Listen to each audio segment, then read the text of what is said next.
the prime days at AO3, and we're talking about the pros, you know, Tabben and Kaiser are both part of that. Hmm. If Tabben were in his prime right now, that he was like 5, 6 years ago, I think he would destroy this version of Kaiser definitely. Ooh, And I that's a good mean point. this version of Kaiser, not prime Kaiser, but both of them in their prime would give each other a hell of a run for their money. Let's not forget, Tabben was a finalist of the LAN tournament. To my knowledge, one of the biggest tournaments hosted on AOE3, where he lost to who else but Gigaruga, the man that can do everything. The one and only. Yeah, but I will never ever forget that one game that, or maybe it was the semis, excuse me, not the finals. There was one game where I've seen a Chile revolt for the first time in my life. A game on New England against China.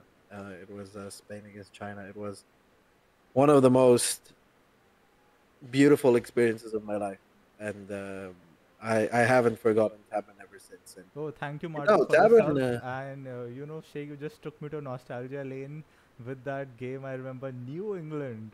It was China versus yeah, Spain, and Tabin coming in from yeah, nowhere. I remember Giga Ruga said it was a 200 IQ build from in China with the Fukuan, but Tabin showed us how it's done. Anyway, I think the yeah. players are ready. Sheikh, I know you Then let's love hop this into it. matchup. I know you love this matchup. Just guess the top two picks for both players, the strongest civs coming out in the Oof, blind pick on oof, this is Siberia. gonna be On Siberia. a What's your Germany guess? versus France, isn't it? Ooh, so you're half right. We have Kaiserklein's Germany. Germany. Oof, arguably one Okay. of the best Germanys we have ever seen. And for Tabin, we have China. Ooh, that's gonna be spicy. Yeah, Wow, what do you think about the matchup I'm getting? I think China is one of the few civs that I wouldn't say, I don't think there is any hard counter to Russia for sure, but I think China is one Germany, of those yeah. civs. China, Spain, and maybe even French a bit on some maps. They can do fairly well, and with the All right. tower in base Siberia, this is going to be FF Wars probably, and yeah. If you're ready, we can just dive into game one. The players are ready. I can see the game in the lobby. I am. So let's hop right into it. Yeah. 3, 2, 1, and let's go, big boy. GSC. Ready when you are. Ladies and gentlemen, welcome to the quarterfinals of the ESOC Autumn Championship, brought to you by ESOC in cooperation with a lot of other communities. What a beautiful tournament it has been so far. One of the communities, Free Food Party, well, I'm a member of that place. And enough rambling about ESOC, enough rambling about all the communities. We're all here for one reason, and that reason is to watch Tabben versus Kaiserklein on this beautiful map of Siberia. So, in the south side of the map, in the color blue, we have Mr. SSMGC, Sweet Magic Kaiserklein, playing as his bread and butter, Germany, versus his opponent today, the mighty Swede, the Viking, the Carolian, that actually doesn't die to skirmishers. We have Tabin the blonde, the beautiful, playing as China. Owen number one. What do you think about this matchup? Let me into your head this one. Oh man, I think if it was anyone else, it's so hard to face the Chinese death ball as Germany, man. All the melee unit composition in H3, it's just so hard to kite, especially with those clonky, chonky war wagons. I hate them. So some players even go for a doppelswordner in this matchup. Some players opt to go for the black riders because they are able to kite. But you have none other than Kaiser Klein, the one micro god of Age of Empires 3. If someone can make it happen, work versus China, it's him. And the Exactly. map That's what I is wanted to pretty say. unique, Sheikh. We have game number one on Siberia in base tower, so I don't think Yeah. any sort of tower shenanigans will work. Both players have a very comfortable tower guarding their even the coin mines. So yeah. Yeah.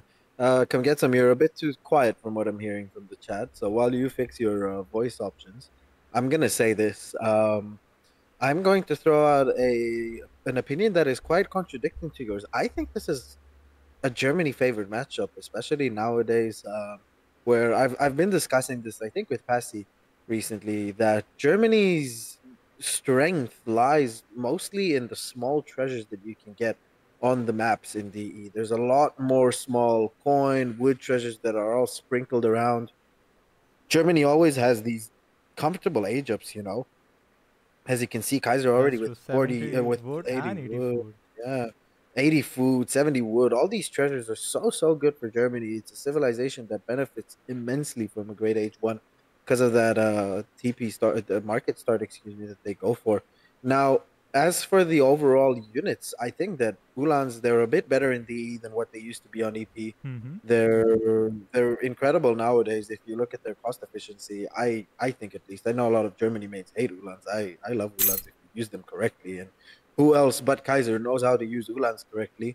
And yeah, the Doppelsolder, another buff to melee units in DE. Melee units perform better than what they used to perform on EP, on TAD, on Nilla. And Dops are units that are incredible nowadays. And I don't see why you shouldn't use them against China. And quite honestly, I don't know what China's answer is to 5 to 10 DOPs mixed in with Ulan's skirms, a couple of war wagons, and potentially Black Riders. I feel like China is going to have to survive the early German death ball, and I feel like only the quality that already is in the German death ball is just a bit scarier than the Chinese death ball. Excellent point there, Sheikh, on the unit composition and the counterpoint on how Germany is actually favored in this matchup. I think, especially with the big treasures and Kaiser's macro. Look at that beautiful macro. 17 villager age up, market in. Even had the early gang saw there. Now putting down a trading post. Will probably be able to get that XP. Germany loves their shipments. They have the slower shipment curve than other sips, but oh man, you get those free Ulans and they can wreak havoc. Meanwhile, on the other hand, Tabben, love to see him adapting to the DE meta. Oh man, I mean, people say 3 settler wagons and 2 Ulans is a disgusting card. I give you the second contender for the most disgusting card. T export Yeah, as China, man. One consulate rickshaw, 100 export, and an export trickle. He's already allied with the French consulate that gives him a passive gathering bonus. I think he already sent 400 wood of worth of crates, which is already more than an age one shipment. And this building will be super useful even going forward. So yeah, exactly. Not only that, it's a very high HP building, right? And it's that's not true. just a high HP building. It's an important high HP building. It's a place where you basically get free units. It's like export is a free resource. It's a resource that you don't really gather. And if oh, my mic is acting up a bit, excuse me for that. If you go for units from your consulate, I've seen players like Talon do it before a lot, where Mm-hmm. they ship export and then intervention and whatnot, and you just get a massive amount of units, and especially in the age one with that 300 food, it helps you so much, right? Mm-hmm. Let's just have a quick look at their decks. I think Kaiser actually going for Ulan semi FF. I think I thought maybe on this map, it's pretty hard to raid. China have their villages where you can garrison all the villagers. You have the town center fire. You have the tower fire.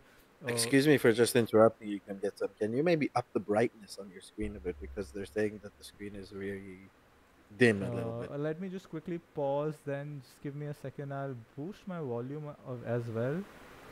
I think Yeah. my volume is higher now, and you need to my brightness. Okay, just give me a second. Graphic options.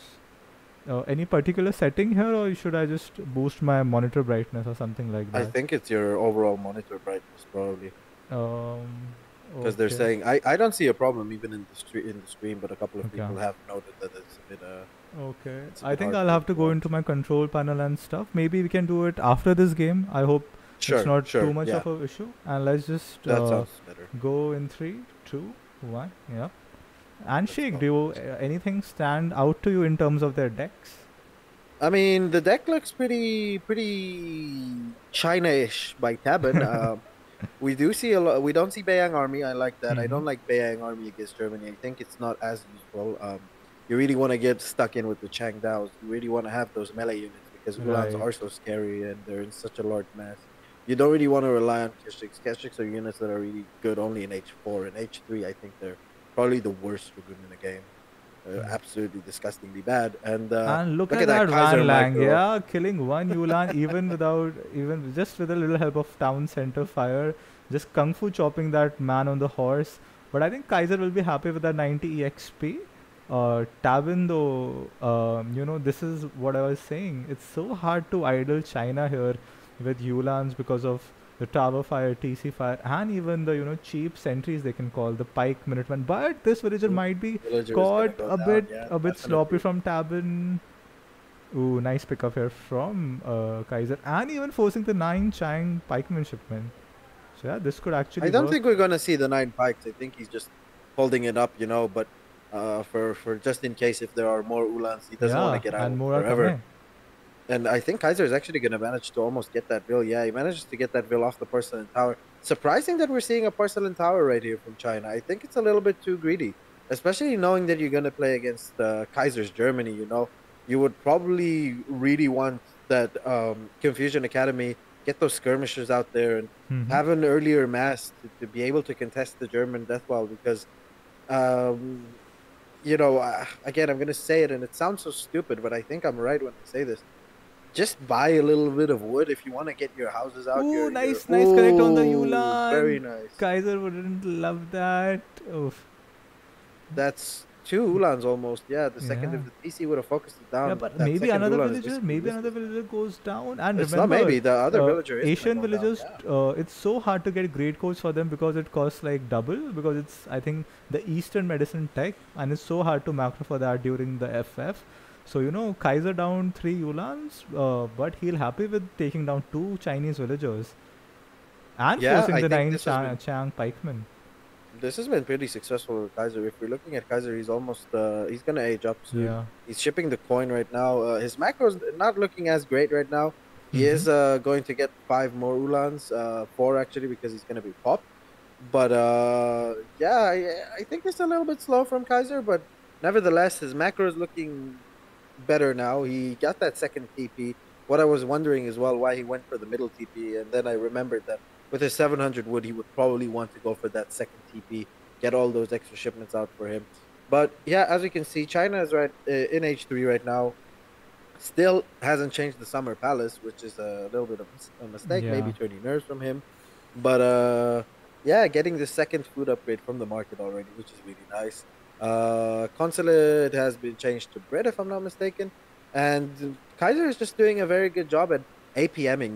This is a thing that is very underrated, and I always tell people that play Germany, try and out APM your opponent. If you know that you've got great APM, run around the map with different groups of Ulans, try and siege something, try and find idle villagers or some stragglers, and really don't let your opponent just do whatever they want, and especially against a civ like China that just wants its time early H3.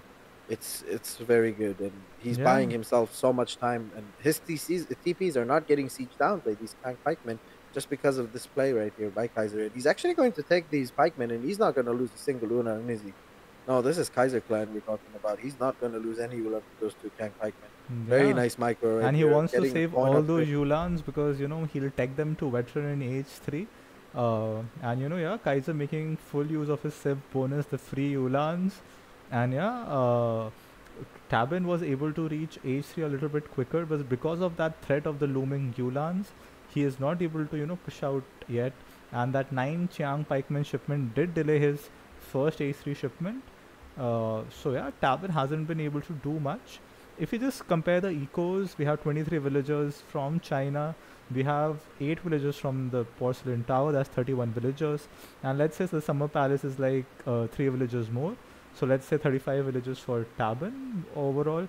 24 villagers and 8 settler Eight wagons. settler wagons. So I Yeah, think so economies are 32. still pretty even. Kaiser with the one trading post advantage. Now finally going to age 3, has all the infrastructure down, has all the good market techs.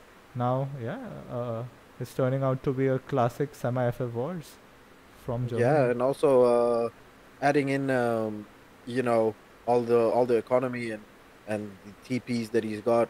A lot of people don't forget that TPs are actually vills even when they're not tech into stagecoach because extra XP is still a resource in A3. That's It true. means shipment, and especially for civilizations like like Germany. Like I don't think his home city has been idled ever since he got that second TP. It's just shipment after shipment after shipment. Even if there's been no engagements and no no trickles of fighting. China mass is growing right now. We're going to see a lot of standard army here. I think it's a standard army, right? The Changdao and Arquebusiers. That's true. So Summer Palace finally being changed after that batch of Yeah, Kankat finally, I think he's going for the crossbow. Forbidden Army. That is the cavalry, the scary Chinese cavalry. I remember Garia, our one and only Big G, saying that Chinese cav is so scary, man. The meteor hammers, they have such a high resist. They are sort of like Cuirassier and Lancer combination. And the other one, they can just pick out artillery or units from range. So, Chinese cavalry is very specialized and can perform pretty well. Not the best in cav on cav wars, so they'll lose out to Yulans. But when the 3 unit composition hits, I mean they synergize so well together. Yeah, I just want to say one thing. I see a lot of complaining in the chat about this and that and graphics and whatnot. Guys, we're trying our best here, and we're gonna give you an enjoyable stream. Don't worry about it. Even if the speed is a bit slower, it's not really depending off of us. It's the game. It's the complaining could be a little bit less if you guys don't mind. Thank you very much, Yeah. because we're both taking chunks out of our day. I'm going to pick up my daughter from daycare later, and CSG just came back from work, so chill the fuck out. Anyways, we are seeing the Ulans picking up another villager right there, sieging that village, and look at Kaiser just taking as much HP off of that village as possible before backing off, not letting the melee infantry from China connect. Mm-hmm. And it does a lot, because China does struggle a little bit with wood. You don't really want to put villagers on wood. You want to get your porcelain tower on wood. And the more HP you take away from buildings, you're either going to force your opponent to repair those buildings, or you're going to, you know, let those buildings just be like that, all injured. And once the fighting has gone away a little bit from it, losing a village, if Kaiser's alert to it, is going to hurt China a lot. But I we are love going that to cheeky scouting with the one Chukonu. And I think he sent one pikeman here just to get some information. If you look at Kaiserklein's POV, he has been just constantly roaming, being active around the map, getting the trading posts, getting the line of sight of these trading posts. So it's almost impossible to rate Kaiserklein. He has been the aggressor this whole game. And I think that's what he wants to do.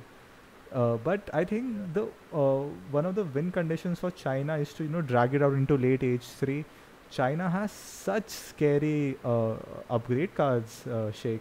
I think Germany only has cav combat, but look at all these cards. You have skirm, halberdier combat. You have the counter infantry rifling and infantry attack. You have this superb card adding cav, HP, and armor. So yeah. Yeah, and that would be a card that would be very nice right now. And as I said, look, that village has been repaired, and Kaiser's right back to sieging it all the way back to half HP. So that repair didn't really do all that much. We are going to see a big calf switch right here from China, but Kaiser already one-upping him and having so many war wagons in the back. Not a large amount of skirmishers right here. He That's really true. wants his own cavalry to do the damage, and I wouldn't be surprised. We have seen the 9 Ulan shipment, if I'm not mistaken, already by Kaiser. If we can check that out. No, we haven't seen the 9 Ulan shipment or Cav Combat, so I'm expecting either one of them to come in when the next shipment will be available. And with this amount of skirmishers that he has, he can already engage in skirmish wars with the Chinese skirmishers, because not only are the arquebusiers not as good as German skirmishers, also half of that mass is Chukanus, right? So That's true. they don't That's even true. have the range. And one He can problem with China going into, like, let's say just a skirmisher war is that they have to make units in batches. So let's say you lose all your skirmisher mass, you can't just produce skirms, while Germany can do that. So it becomes kind of awkward to just remass one type of unit. So yeah, Can that's you also just true. try speeding it up to the max speed maybe to see if it will improve the situation a little bit? So as you guys can see in the chat, after I said it already 2 times, the game speed is not depending on us. So please stop complaining about it. The game speed will improve whenever the game feels like it wants to improve. It's not up to us. Yeah, I think For the I'll love tweak of a God. couple of settings before starting the 2nd game. But guys, just hang in there with Yes. us. Try to Hang enjoy in this there. There we game. go. Yeah. Try and enjoy it. You never know when Kaiser decides to rage disproportionately and just leave the Ooh, game big forever. mercenary shipment there, Sheikh. Oh, Manchur coming in. I think Manchur is the perfect shipment right now. I don't know how good it is against War Wagons because Manchu don't have range resist; they have melee resist. And there is a decent amount of skirms out for Germany as well that has quite been untouched. And we're also getting Cav Karasin right now. See, come get some. That would Yeah. be huge before the next Kaiser with the fight. calf combat and the Arsenal upgrades. One good thing about the DE is also that these Arsenal techs were sort of uh, they became quite a lot cheaper. So in these big fights where you have like 100 pop-off units, these can just swing the fight. So he is getting cav HP right now. Maybe he even gets the range and the attack on the veteran war wagons. That'd be very good.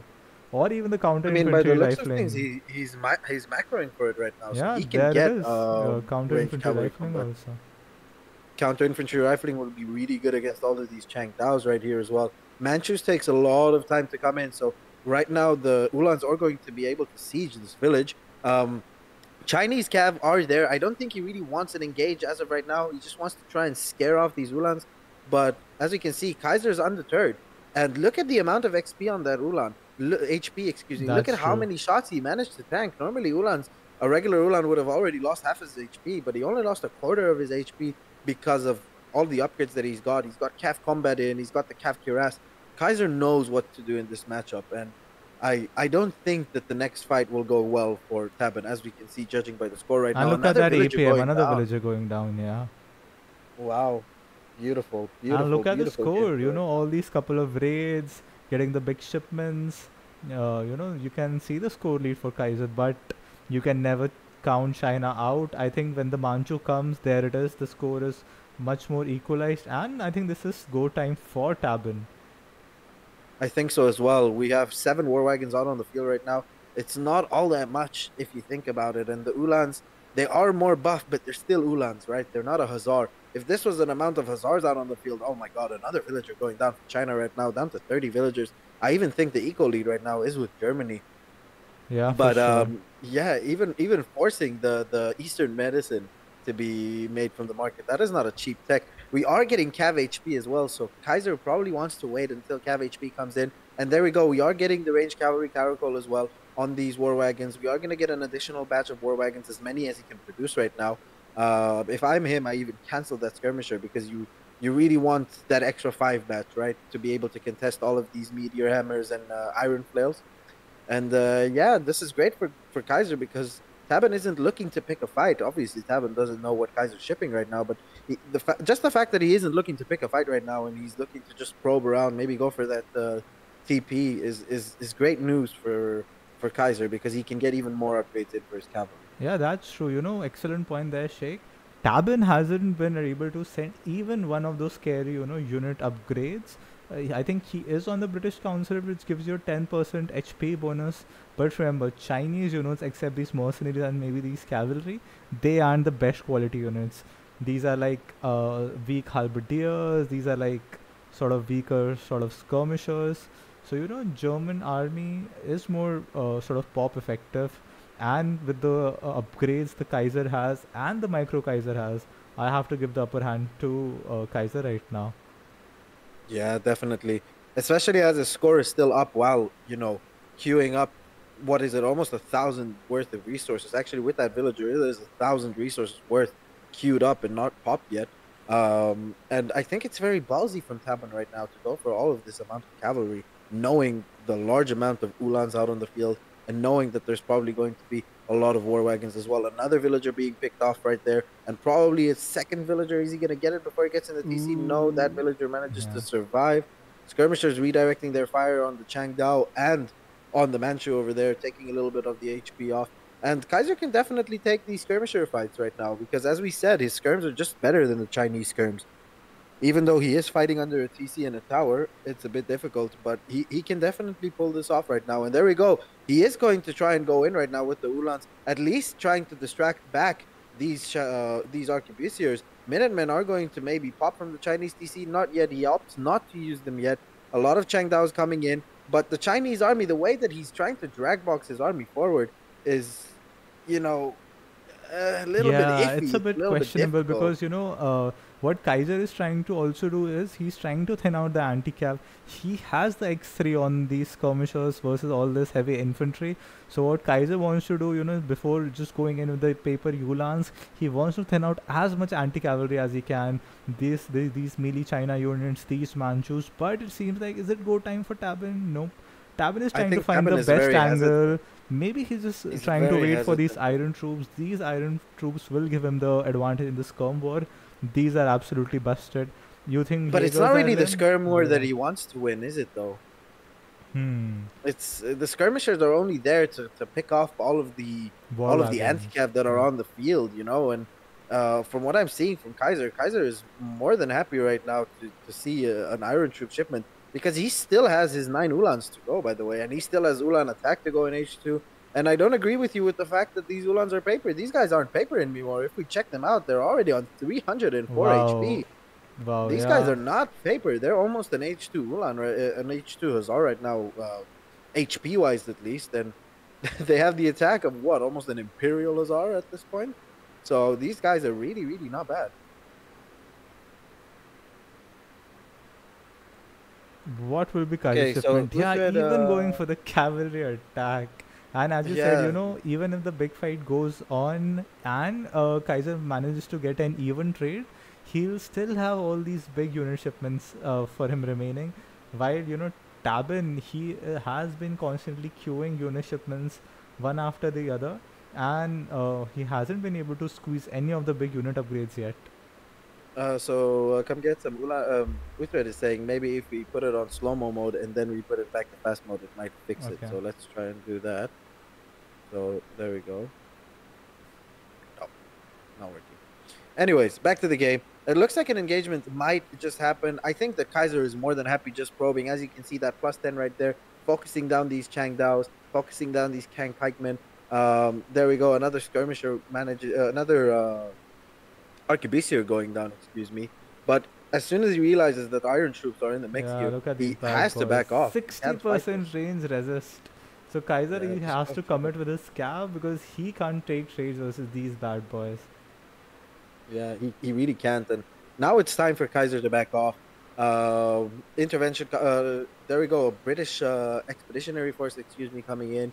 A war wagon going down to these iron troops. Really nice pickup there for Tabben. And the Ulans are semi going in, not really decisive. And there we go, ladies and gentlemen. Finally, we have the big fight we've been waiting for. And no, they're backing off again. I think All it's right, game the number scare. one. Both have the best serves. And game number one gives you that early momentum, that psychological advantage. So they Yes, but want we to are play finally without gonna any go risk. in right now. This is the time that Yeah. Tabin says, "All right, I'm not gonna wait around anymore." And the Ulans collapse all over these iron flails and meteor hammers, and all I'm seeing right now is +15s. But I'm sure that will change when the war wagons will finally wake up and switch their targets over to the cavalry. There we go. Better micro right now from Kaiserklein. Skirmishers are in the mix right here, trying to soak up a lot of the melee damage from the Changdaos. Now he's only starting to kite them back, but the entire German army looks like it's going to absolutely melt. This fight is going horrible for Kaiserklein right now. Yeah, there we go. The Manchu in the back doing a hell of a lot of damage. Those extra musketeers coming in from the British consulate as well. And Kaiser is running back with his tail between his legs. Very, very nice micro right there. Split fire with these skirmishers, managing to take down 3 units of anti-cap simultaneously. The war wagons are still alive. The skirmishers are still alive. But his punching power, the Ulans are all dead. And that is a very big problem for him. But as we mentioned, he still has access to that very big 9 Ulan shipment. Even though 9 Ulans isn't quite the same as 30 Ulans, is it right Yeah, and now? the XP curve is so steep. Maybe this big fighting will give him another shipment. But yeah, it's just the Chinese army, the monk, all the melee units, the Manchu, the iron troops DPSing from the back. It's just so hard to micro and win in the big 100 200 population fight versus China. And that's just we saw there. German units, even after three card upgrades, even after outclassing them, just lost the big fight there. And now he's getting Yeah, pushed off the mines. And I wanted yeah, to say one more thing. Come get some. That Chinese explorer, with my own eyes, I have seen him tank at least 5 full volleys of skirmishers, yep. and he does not give a single shit about that. He's like, you know what? I can take another 5 of these volleys right now. 3 settler wagons are at the potential of going down right now, and this is looking horrible all of a sudden from Kaiserklein. I think I was mistaken as well in saying that it was good for Kaiserklein to wait. Maybe he just needed to take that fight before that China deathball got so big, because I don't know what shipments, upgrade shipments, Tabben has been sending in, but maybe he has double-sided iron already in as a card. He does not. He doesn't have a single unit upgrade And in now right he's now. He's sending double finally face. going to have double face mask. Yeah, now this is looking insane. Yeah. And look at that, 142 pop for Tabben, while Kaiser only on 115 unit pop, and he's getting pushed off the resources. So yeah, it's looking a bit grim for Kaiser right now.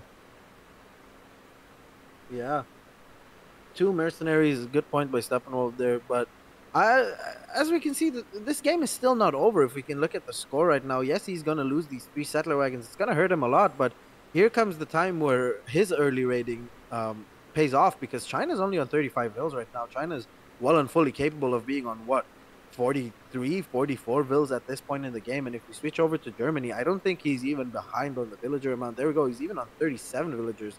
So yes, he does only have 5 settler wagons, which will boost him up to 42. But the economies are pretty similar at this stage, and the military for China, that retreat by Kaiser was very nice in history. There's a lot of talk about proper retreats and how good proper retreats are, and this was a masterclass in retreating from Kaiserklein. As stupid as it might sound, he has killed, I think, more units in his retreat than what he has killed in the big fight itself. Yep. And Kaiser trying to go for a base trade. He knows he can't, maybe fight the China army head on right now. And, with the war wagons, Yulans, he does have the mobility advantage because, China does not have dragoons, mind you. He does have these 9 Manchus still left, but he does not have any sort of dragoon units to chase all this cav. So Kaiser looking for some big trade, but China hiding now a in third the of the villages. Chinese economy being idled right now. If we look at the pop between the 247 pop out on the field for China, whereas Germany is on 128, around about that number. Yep. So it shows that, and Kaiser not even able to finish his batches because he's out of food right now. But a lot of Chinese villagers are going to go down. There we go. That's 1, 2, 3, 4, 5, 6 villagers going down right there. But Kaiser and now can't he's afford equaling to the get economy. caught. I think he is overcommitting a bit. He needs. I mean, to is he? Because cut half the back. Chinese army is not here, and now he just picked up a cavalry unit for free, and he can just back off whenever he wants. And there we go. He's already backing off. The plus point here for Tabben is that he does have line of sight of what's going on right here. Now he's forced to upgrade his villages to get more pop space. So that's another 200 win. But he's happy that he got that out of the way, right? And by the macro of things, it looks like Kaiser is going to try and get a mercenary shipment. Maybe Black Riders is really the answer for him here. Jaegers would be a little bit even really good as well. But there we go. The second big fight is going to come on. Ooh, nice. There we go. kill Very for nice. them. Very nice. 2 already meteor hammers going to go down. That's almost the third, almost a Manchu going down. And his units have remained untouched right now. He's kind of remasked his Ulan count, and now this next fight might not go as horrible as the first fight, but I'm doubting it because he's got such a little amount of skirmishers out on the field. He can't really focus down all of these Changdaos, and Changdao is just a right-click unit, but his war wagon micro is impeccable as of right now. There we go. 4 Chinese units go down before the big fight engages, and now the iron flails and the meteor hammers are all engaged with the war wagons, and the war wagons have melee resist, and the Ulans are doing what they're doing best. They're coming in as a supporting unit from the side and dealing all of that damage, and Manchus are going to go down as well. And now the Ulans, yes, they're dying, but they've got so much more value out of them than what they have in the last fight. War wagons are backing off right now. He still managed to lose 4 war wagons. Very nice micro there by Tabben as well. Skirmisher staying behind, not microing, trying to pick off as many units as he can. And a 9 Ulan shipment is going to come in right now, or is it the 8? I'm not sure which one it is, but another Ulan shipment is going to come in. There we go. It's the 8 Ulan shipment. And now Kaiser might just try and run around his opponent with his full cavalry army. He said, you know what? I don't have any skirmishers anymore. Yeah, there. Finally, he's made a 5 batch. But The You know, problem is Germany has run out of coin. In that big fight, he got excellent trades with the war wagon, but he just doesn't have an answer for these Manchu and yeah, the anti-cap from China. Because he didn't have enough skirms to pick up the anti-cap. He is running out of safe mines. Tabben on the other hand has this mine, has access to this mine, has the porcelain tower, even has intervention left. He can even send the British Expeditionary Company for 400 export. Yeah, it yeah. just looks like Germany is running out of steam, and Ooh, and this can China be a very big keeps pickoff for this China right mass. now. There we go. Those villagers are trying to build a tower somewhere near that gold mine, and Tabben is not understanding what to do. Is he going to go for the villagers? Yeah, he is. But the Ulans on the other end are going to go to the Chinese villagers on the left side. Is there a village to protect these Chinese villagers right there on the left side where the Ulans are raiding? Yes, there is. The village was being built. Now it's being built, but it's almost down. And all of these Chinese villagers on the left side are completely exposed right now, and the war wagons are fighting the Manchu and the Changdao. The war wagons will be able to take them down very, very quickly. And this is most of China's food economy is on the left side of the map. And all of Yeah, these Chinese villagers are going to get caught down. They're going to yeah. get caught. So many villagers right now are going to go down for China. Yeah, Kaiser doing a Oh, but he's wonderful job, using his mobility to his advantage, always poking in at the right times. But again, is this enough? Because at this point in the game, do you really need so many villagers? Because the I want to natural say resources are something about though. to Come run out. get some. Yep. Come get some. This is the first time that Kaiser has taken lead from since that big fight. He has to score lead right now. Oh wow, that's right. The Mm. the the rating has done a lot of damage right now, and practically all of China's scorers right now in their army. It's not in their economy, and Kaiserklein is has figured out that the war wagons have to be kind of his trick to win because there's so much anti-cav and his Ulans can't really engage.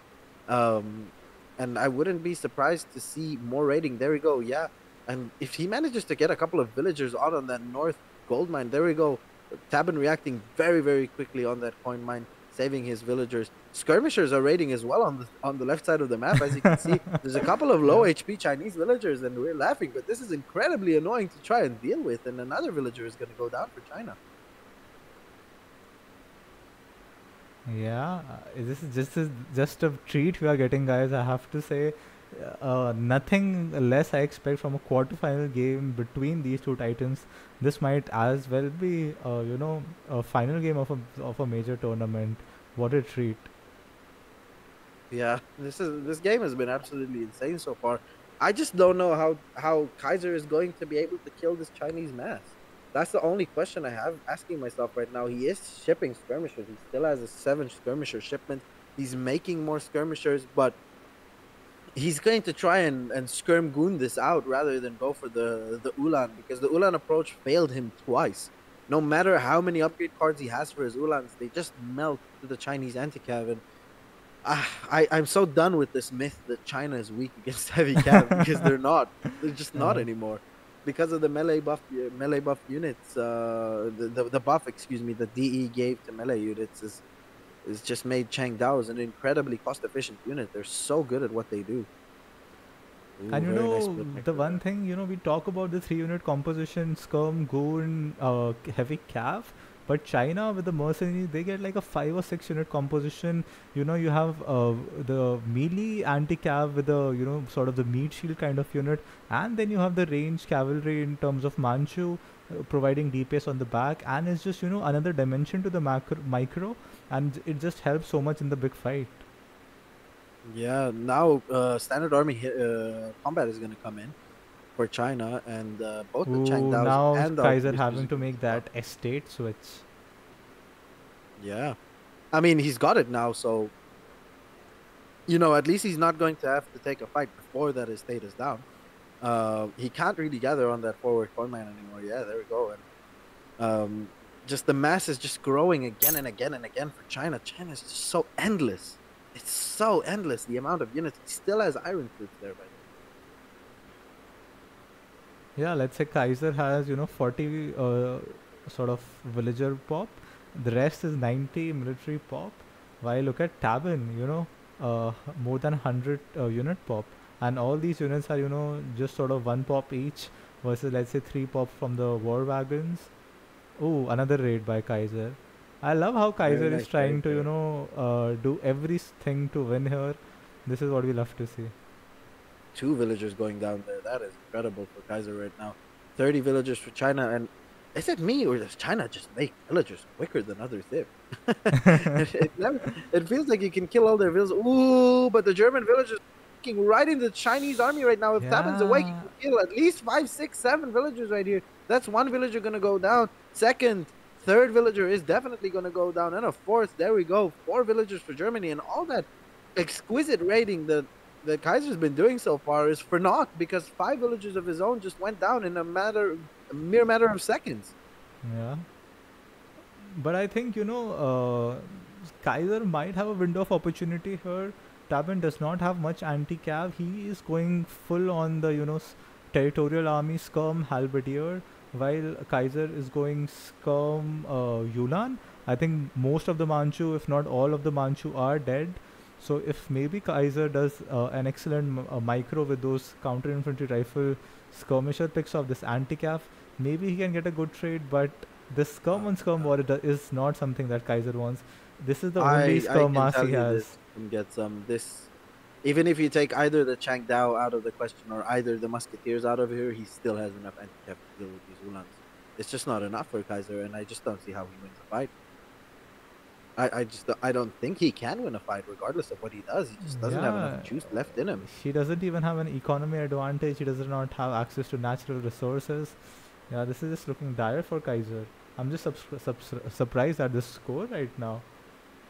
Yeah, I think the score is only, attributed to the rating that Kaiser has done. He's kept China's economy low. China should be on around about 50 vills right now. I wouldn't be surprised if we'll see the post-game stats and we see what almost 20 villagers lost on the Chinese end because Kaiser has just done an amazing job of raiding. And the only problem with his own economy is his sloppiness and how he has lost bills. Like that last time there, that he lost 5 villagers for free, basically for nothing there, and not moving his settler wagons from the coin mine, knowing that the Chinese army was coming there.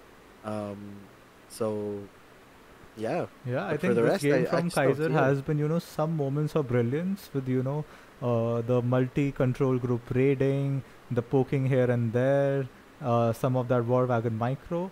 But then just, interspersed with those moments of brilliance, you see the rust. And I can just imagine Kaiser, just critiquing himself, going, I'm so bad right now. Because, just those small trades, as you said, you losing the skirmisher, sometimes losing those 5 7 villagers for free, uh, those might just cost you the game versus China. Yeah, and there we go. We're seeing that it's costing him the game at the moment because if he doesn't get like Yeah, maybe again oh, these and again he villagers. does it. Yeah, again, I don't know. Maybe he's got his villages directed towards there, but he just I just wanted to compliment him on picking off that one villager, but in the process he's lost 3. Yeah, Also losing his explorer there for free, and Chad is saying it, and I completely agree. I don't see any other way, but Germany needs like 5 falconets right now if they have any hope of trying to win this game, because Ulans just don't provide enough of a punch power, because the China drag box is just going to be too much, and now we have a very big arquebusier mass that can actually try and one-shot these Ulans as well. So uh, I just don't see Kaiser winning anymore. I think that even if he takes the best trade possible for him, his mass just gets completely wiped out, and still yeah. China's gonna have the rematch because How China has does mass. China is still not out of hunts and natural resources? That's just the power of the placer mines, the free army from the summer palace and the consulate armies, man. China, I mean, still on natural resources, still for 1500 coins, still two big hunts, but ooh, big raid from Kaiser. Yeah, What is Stabben's reaction? Does he go and right click Kaiser, or will he, he kind of go has to, back? right? He kind of has to right now. I think this is the cue for Tabben to know. Okay, all of the Ulans are gone. Let's just right click the base. Oh, another villager for China going down there. It's kind of Kaiser delaying the game as much as possible, and I'm loving what I'm seeing from Kaiser. Usually we see this attitude of I don't care, I couldn't care less, but this is showing that he really cares. He really wants to win this. He feels like his honor is on the line here, but sadly for him, the longer this game goes on, the wider the score gap gets, and there's just no way out for him. I'm afraid. Yeah, I just don't see a win condition for Kaiser right now. I mean, what shipments does he have? Maybe a big Jaeger shipment? If he's able to, I just honestly cancel the Yulan batch, skirmisher batch, trade, sell this wood, and maybe try to get 12 Jaeger. China does not have the best cavalry mass. You already have, 12 9 war wagons. Ulans aren't doing much. Yeah, but I'm not sure what he does. Okay, good raids Yeah, again. I'm also very perplexed. He's going to have to take a fight somehow to try and end this game, but he can't really. So it's just counting down until the last big fight that's probably going to end this game. Yeah, and China has so much siege potential with this, heavy infantry. He can quickly raise the German town. He can pillage the German infrastructure, and we see Kaiser does not have too much wood.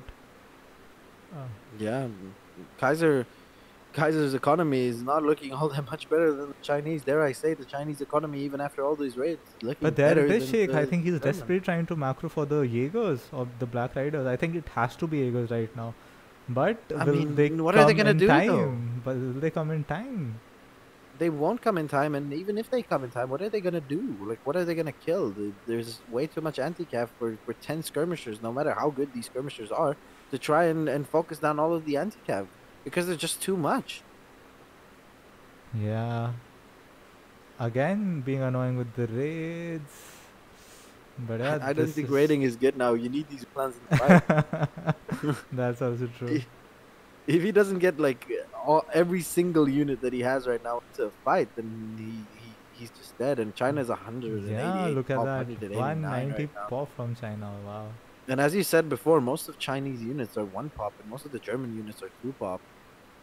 So the pop difference just shows how much ahead China is. He could probably take a fight only with his Changdaos there. Just give him only the Changdaos and the this year's. We could probably right click this German base as well. I just have no idea why Tabben is backing off right now.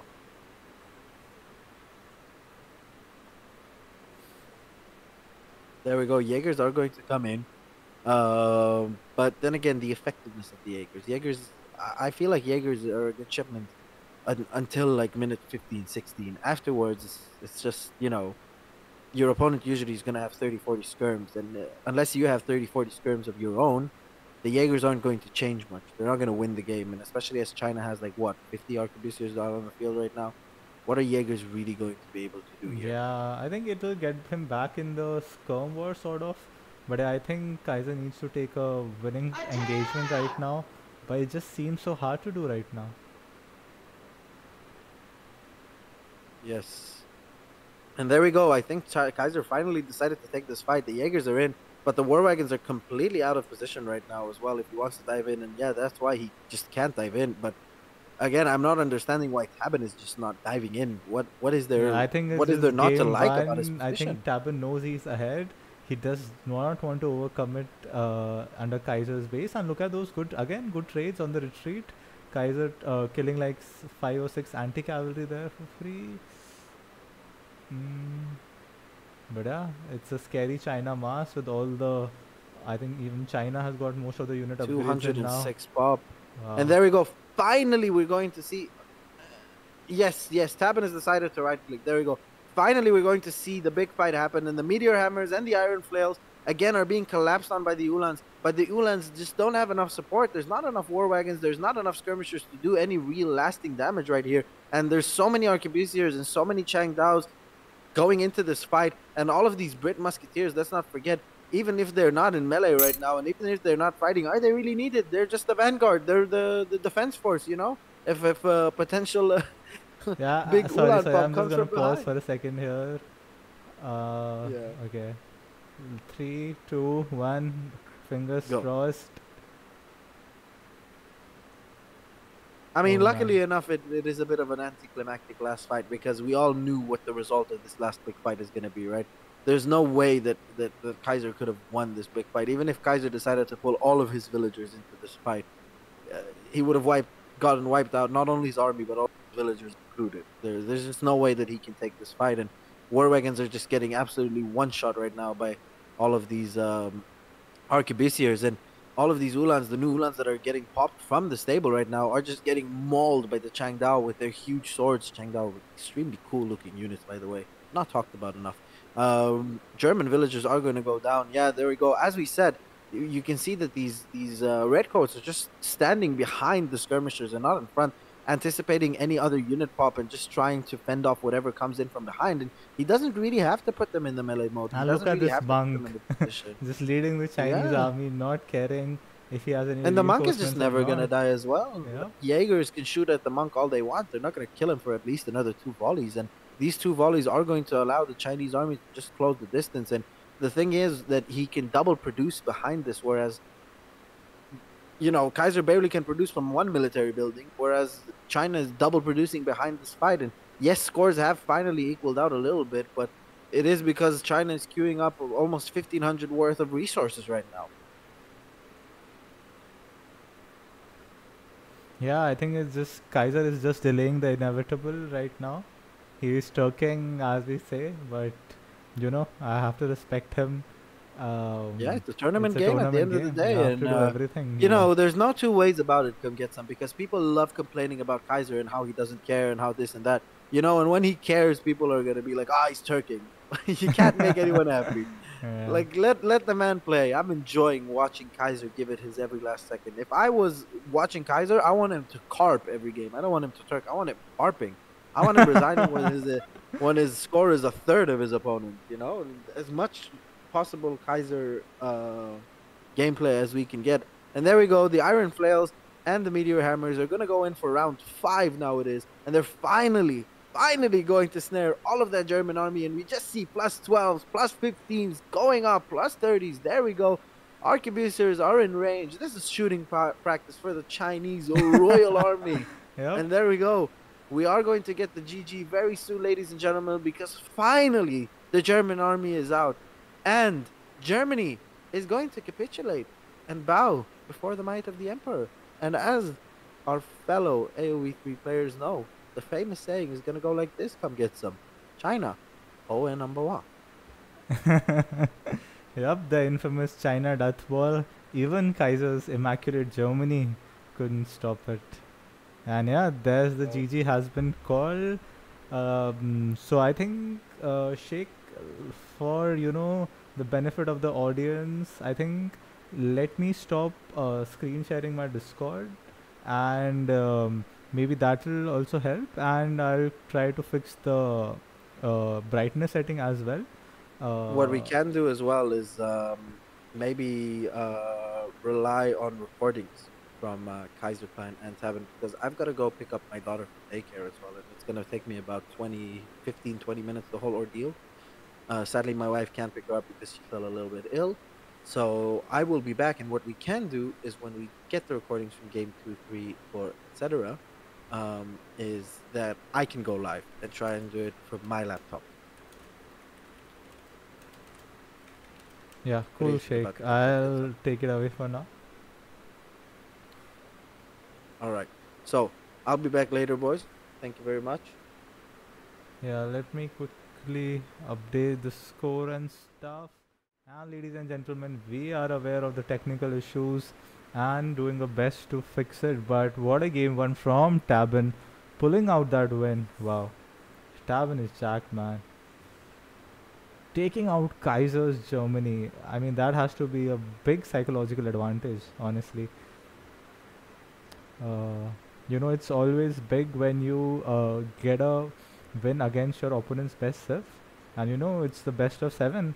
Kaiser can't choose his Germany anymore.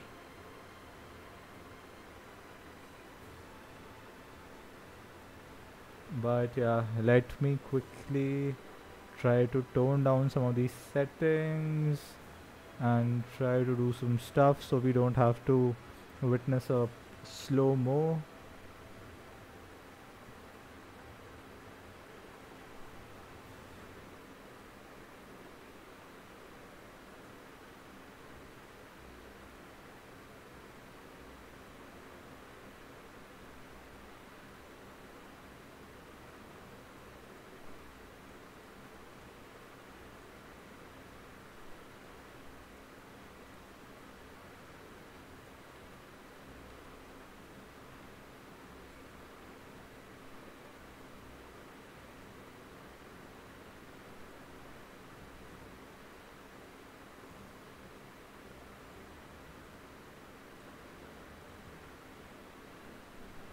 Yeah, okay, so there are a couple of people are saying there is mic noise. Yeah, let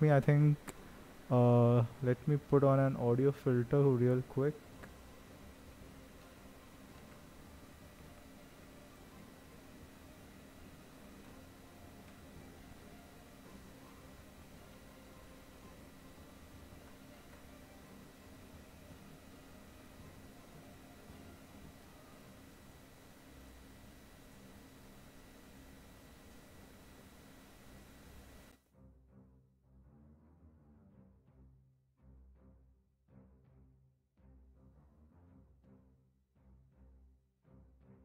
Hello, hello.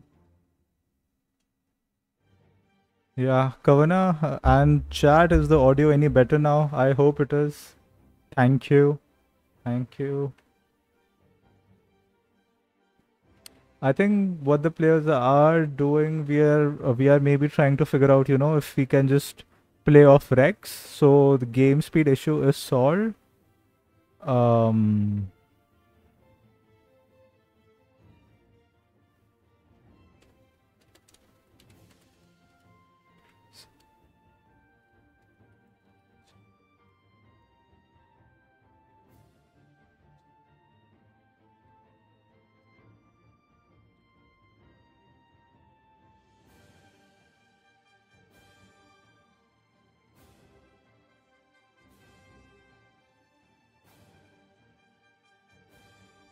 but yeah, let me quickly see the comments while we wait for game number 2 to be played. What is happening with the chat? Sorry if I seem a little aloof, guys. Um, it's a bit awkward time. You have Friday late afternoon in Europe, so it's just me producing and me casting, so you'll have to bear with me a little bit. And I had like 5 hours of sleep last night and a 9-hour work day. So yeah, maybe I'm not in the best of spirits, but I am very hyped to cast this game and excited to bring it to you live. Uh, what are we having? What are we having in the chat? We have got some Gigs versus Ace banter. Oh man, that'll be a cool series to watch for sure. Two of the OGs going head to head in the quarterfinals.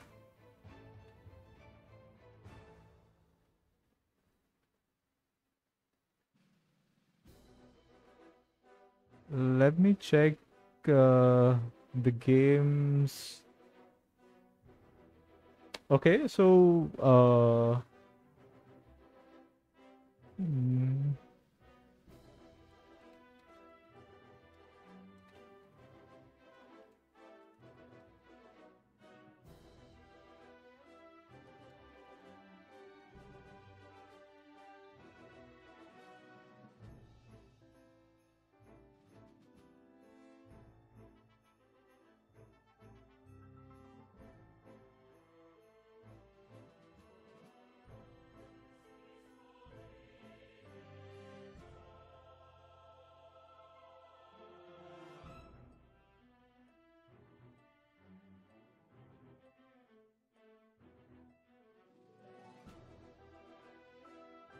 so yeah, I think we are a little bit behind on the games. The players have gone into the game already and they have started.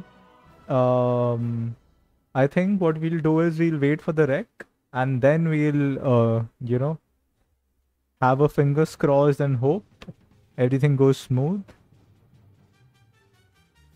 And Doppel's all saying, Shake's house had been hit by a drone.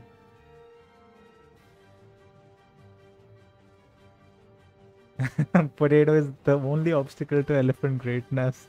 I think even the humble potato can't stop the mighty elephant stampede. Please fix slow rec, turn off the graphics. That was a live game.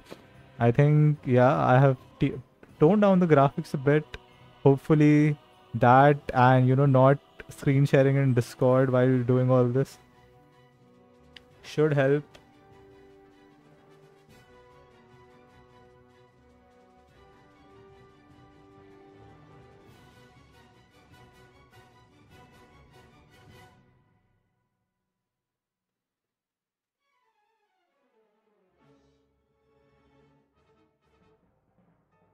Yeah, there it is.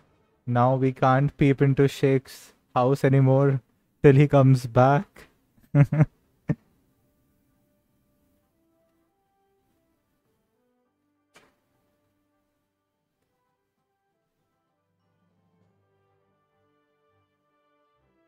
Hmm. Okay, so while we wait for the, the rec from the players, try to watch the games, see if you have lag again. Hmm. But yeah, I think I'll have to wait for that. Yeah, I don't want to load up any random game when I'm streaming the ESOC tournament. I've already done that Sim 6. I've turned down the graphic settings to as low as I can. I promise you I don't have a potato PC. But yeah, maybe can't play with the higher settings for sure.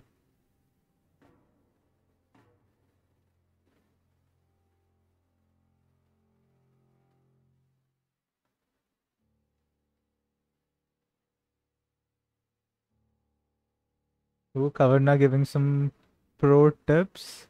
Yeah, I think I'll do that. That sounds smart. So just give me a couple minutes, ladies and gentlemen.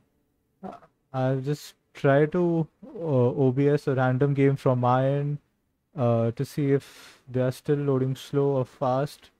So yeah, I'll try to spectate a live game and see what's up.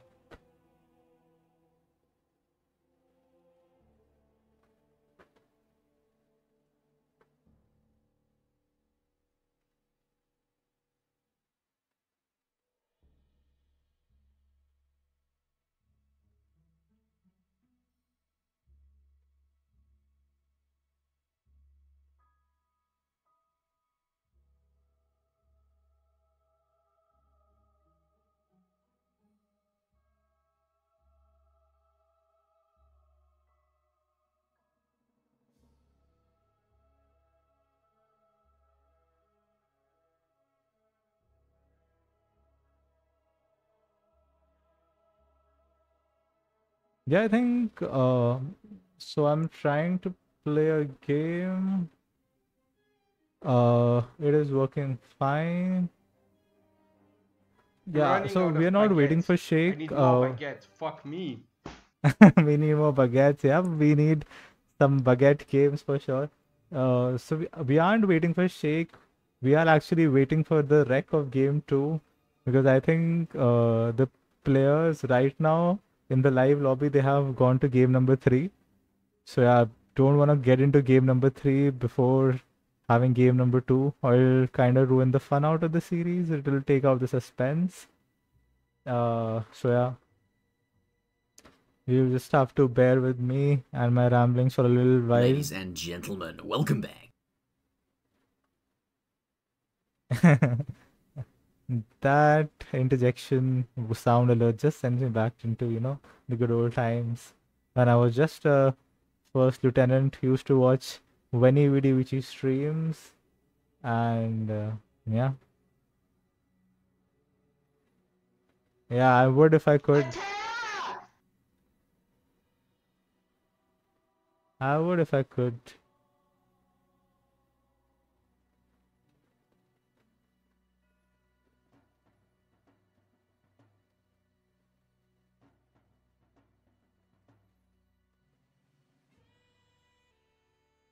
Hmm. No one can beat them, that's the problem.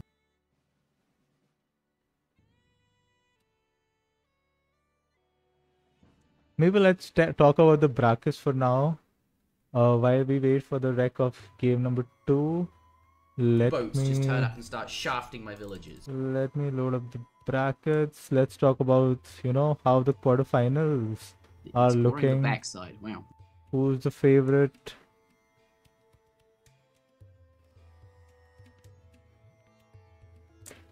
So yeah, so the first quarterfinal that we are currently casting is Kaiserklein versus Tabben. And in the same, lower half of the bracket, we'll have the mighty Azamk versus Gigs. So the winner of Kaiser versus Tabben will face the winner of A's versus Gigs in the semifinals. And on the top of the brackets, we have seed number one Julian who'll clash it out against Kevin Italian for a spot in the semis. And, the winner of EZAD versus Luke Tom, which still hasn't been played yet, will face Lucas L in the round of 8. And then the winner of that game will face the winner of Julian K and Kevin in the semifinals. So yeah, pretty interesting lineup we have. No, Kavarna, in the lobby they are playing game number 3 because I checked the map pool. So they are on to game number 3. So that's why I'm waiting they come out and give us the rec. And we shall then continue from the rec. Yes, exactly. It is Pampas Sierras. It's not lagging for me right now, but still can't say if there are a lot of units mid game. I tried to OBS for 2.5 minutes. That game went smooth. Can we have the matchups?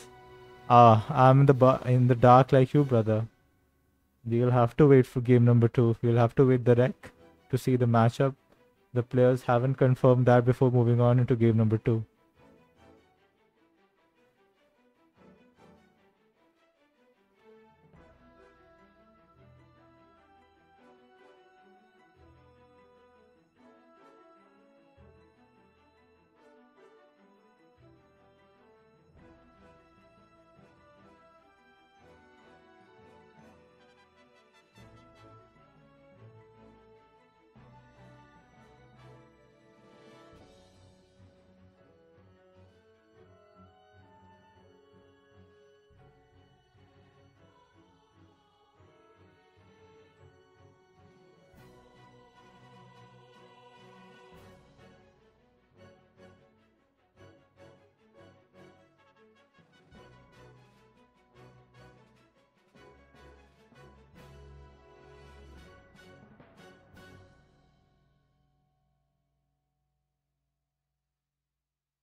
Yep, Yaji, fair. Nothing you can do but twiddle thumbs, get some memes going in the chat, Talk to me, chat. Talk to me. What do you think about the players? Who do you think is going to go all the way? Any interesting bets? And, Steppenwolf asking, did Kaiser choose Germany into China? No. Game number 1, as per the tournament rules, is blind pick. So they both had to pick at the same time without knowing what each other were picking. They just knew the map. And booyah, we got the, this matchup.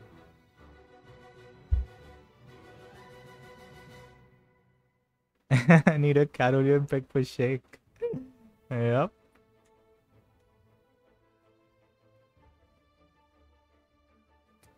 Good old Morgan Freeman, one of the OG founders, taking down the Fountain of Youth. He isn't enough to, sort of describe Shake's greatness. Shake 2020, the modern man, the artillery, revolter. Morgan Freeman can't capture him. Oh wow. Someone saying prediction 4-0 in favor of Tabben. Oh man, Tabben is jacked, but not that jacked. I mean, Kaiser is the, the winner from the previous tournament.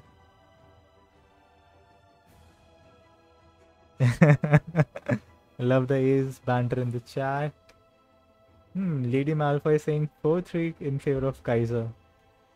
Interesting. Yeah, I personally think it's going to be a 4-2 or a 4-3.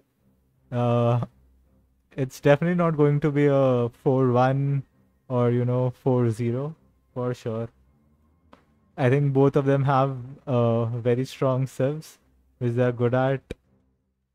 I think Tabben's India, Tabben's Dutch will be very good to see. And Kaiser's French, Russia will be pretty strong as well.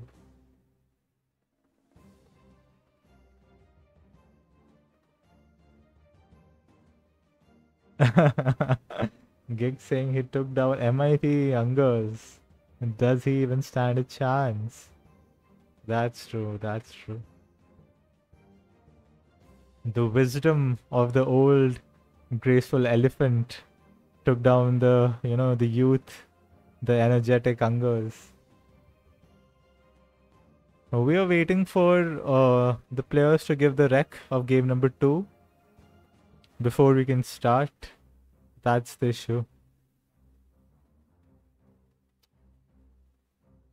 Game number 1 played a bit slow, so the players went forward. So we kind of have to wait for the recs to, cast the subsequent games of the series.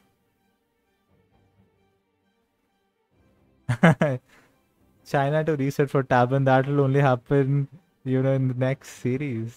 Or maybe the next tournament. Kaiserklein needs picking up more baguettes. He does need that baguette power.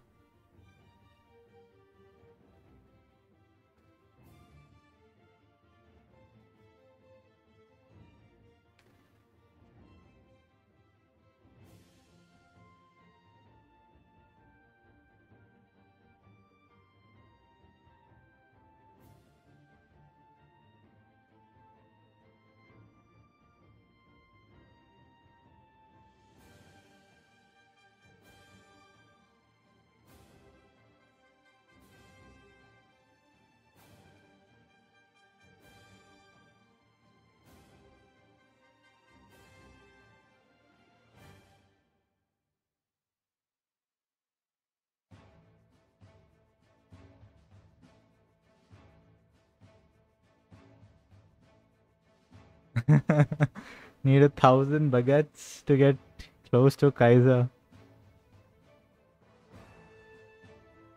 A sneaky Julian appears in the chat. So Julian, what are your thoughts till now? 1-0 in favor of Tabben, even taking out Kaiser's Germany.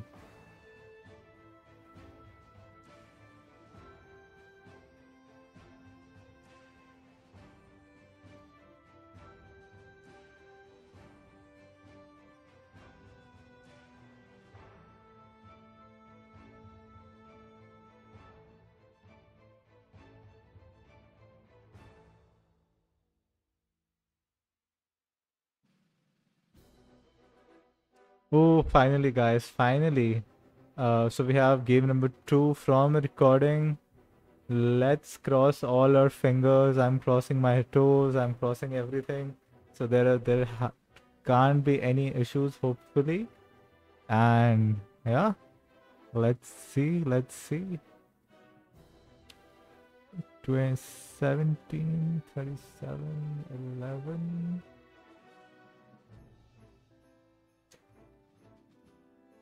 Just putting these games in the rec folder, and we can then carry on.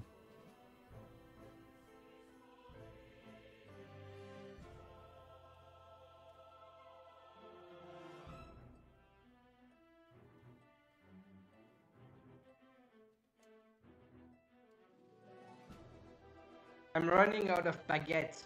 I need more baguettes. Fuck me.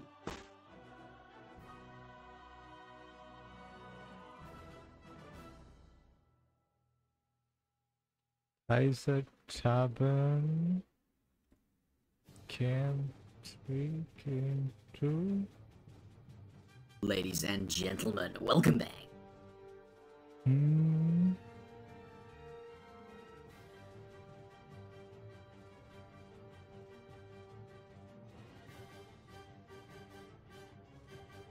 Ooh.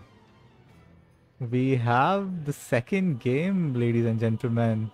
So let me quickly load up the matchup, and then we can just dive straight into it. So firstly, let me tell you about the map to make it a little more exciting, give a little more context to these Civ picks. So the first map was Siberia. Now the second map is Dakota. So, Tabben being the winner of game number 1, he has to pick second. He has to pick first. So Kaiserklein gets the counter pick. And you know what Tabben picked? Tabben said, Germany is a strong pick. So he took a leaf out of Kaiserklein's book And he actually picked Germany in game number 2. And to combat Germany, Kaiser with the classic Spain pick. So let me quickly load that up. Game number 1, game number 2. So P1 Spain, Espanol, and P2 Germany, the Reich regime, the German.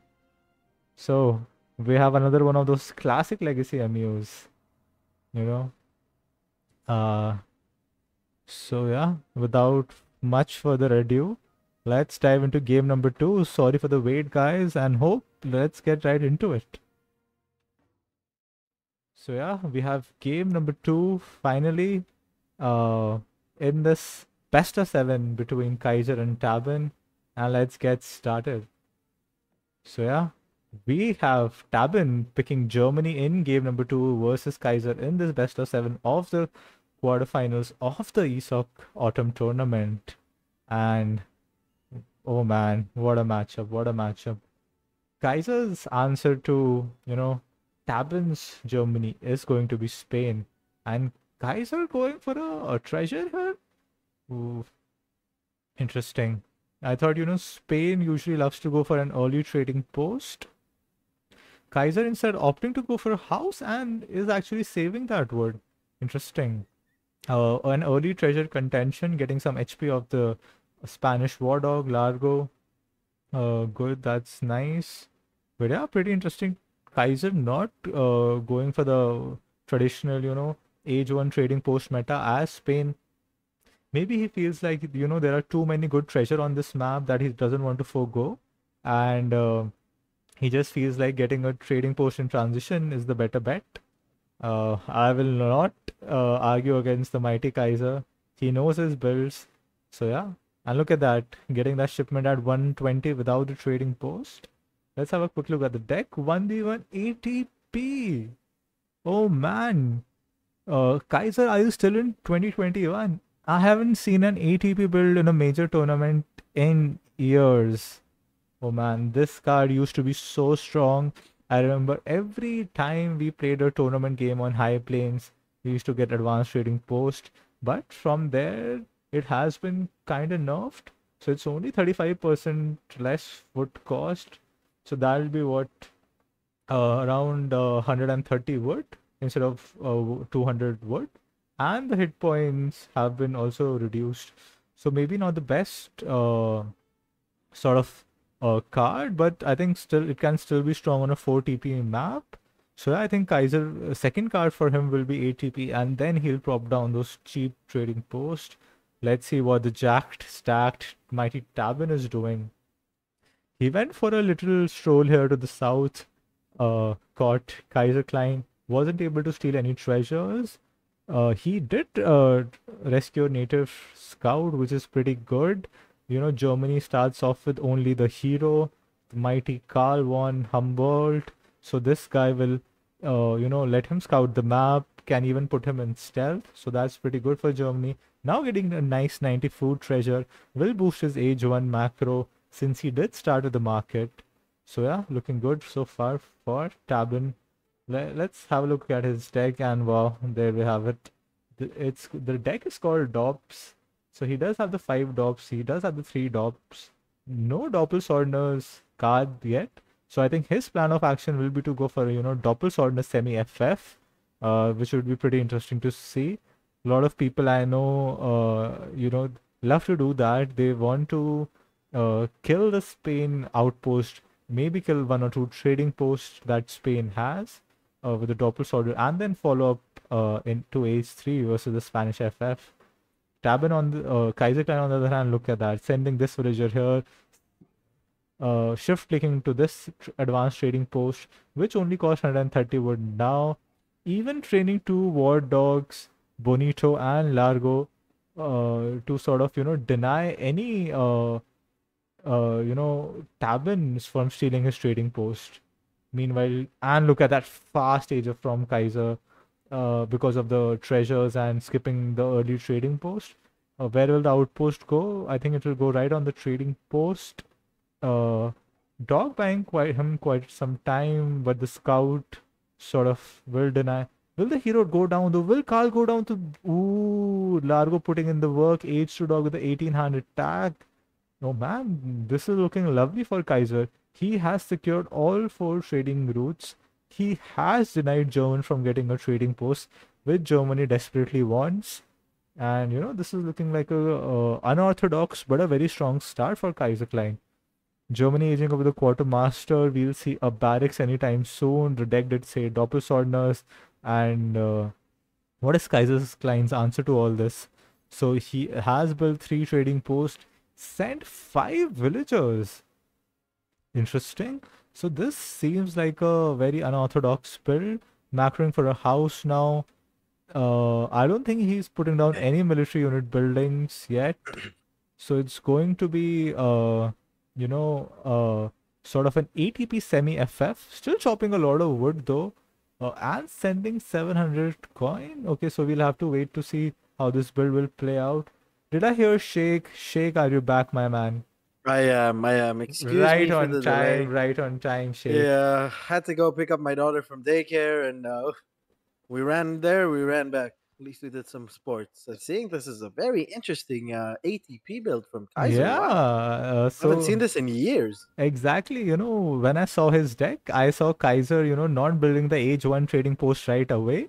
And I was very confused. Then we saw the ATP in his deck, and we were like, is Kaiser back in 2021? He is bringing it back, playing the retro style. And with his war dogs, he managed to deny even Tabben getting any trading posts.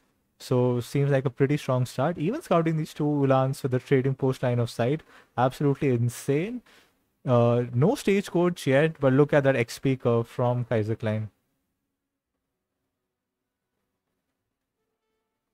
Will he lose a villager though? Good micro. Ooh, okay, that's a dog down.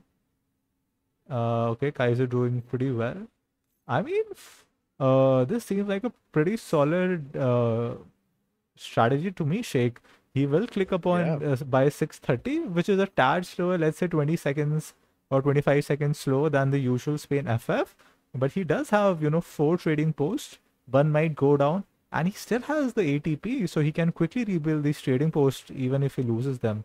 Aging up with the scout here, 4 hussars, putting down a barracks at home. Tabben, meanwhile, the classic Doppelswordner semi-FF, with his good macro, did get a full batch of 5 Doppelswordners.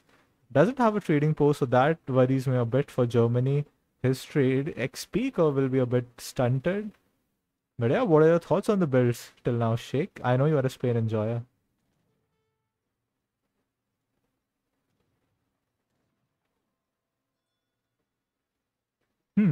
Us to shake.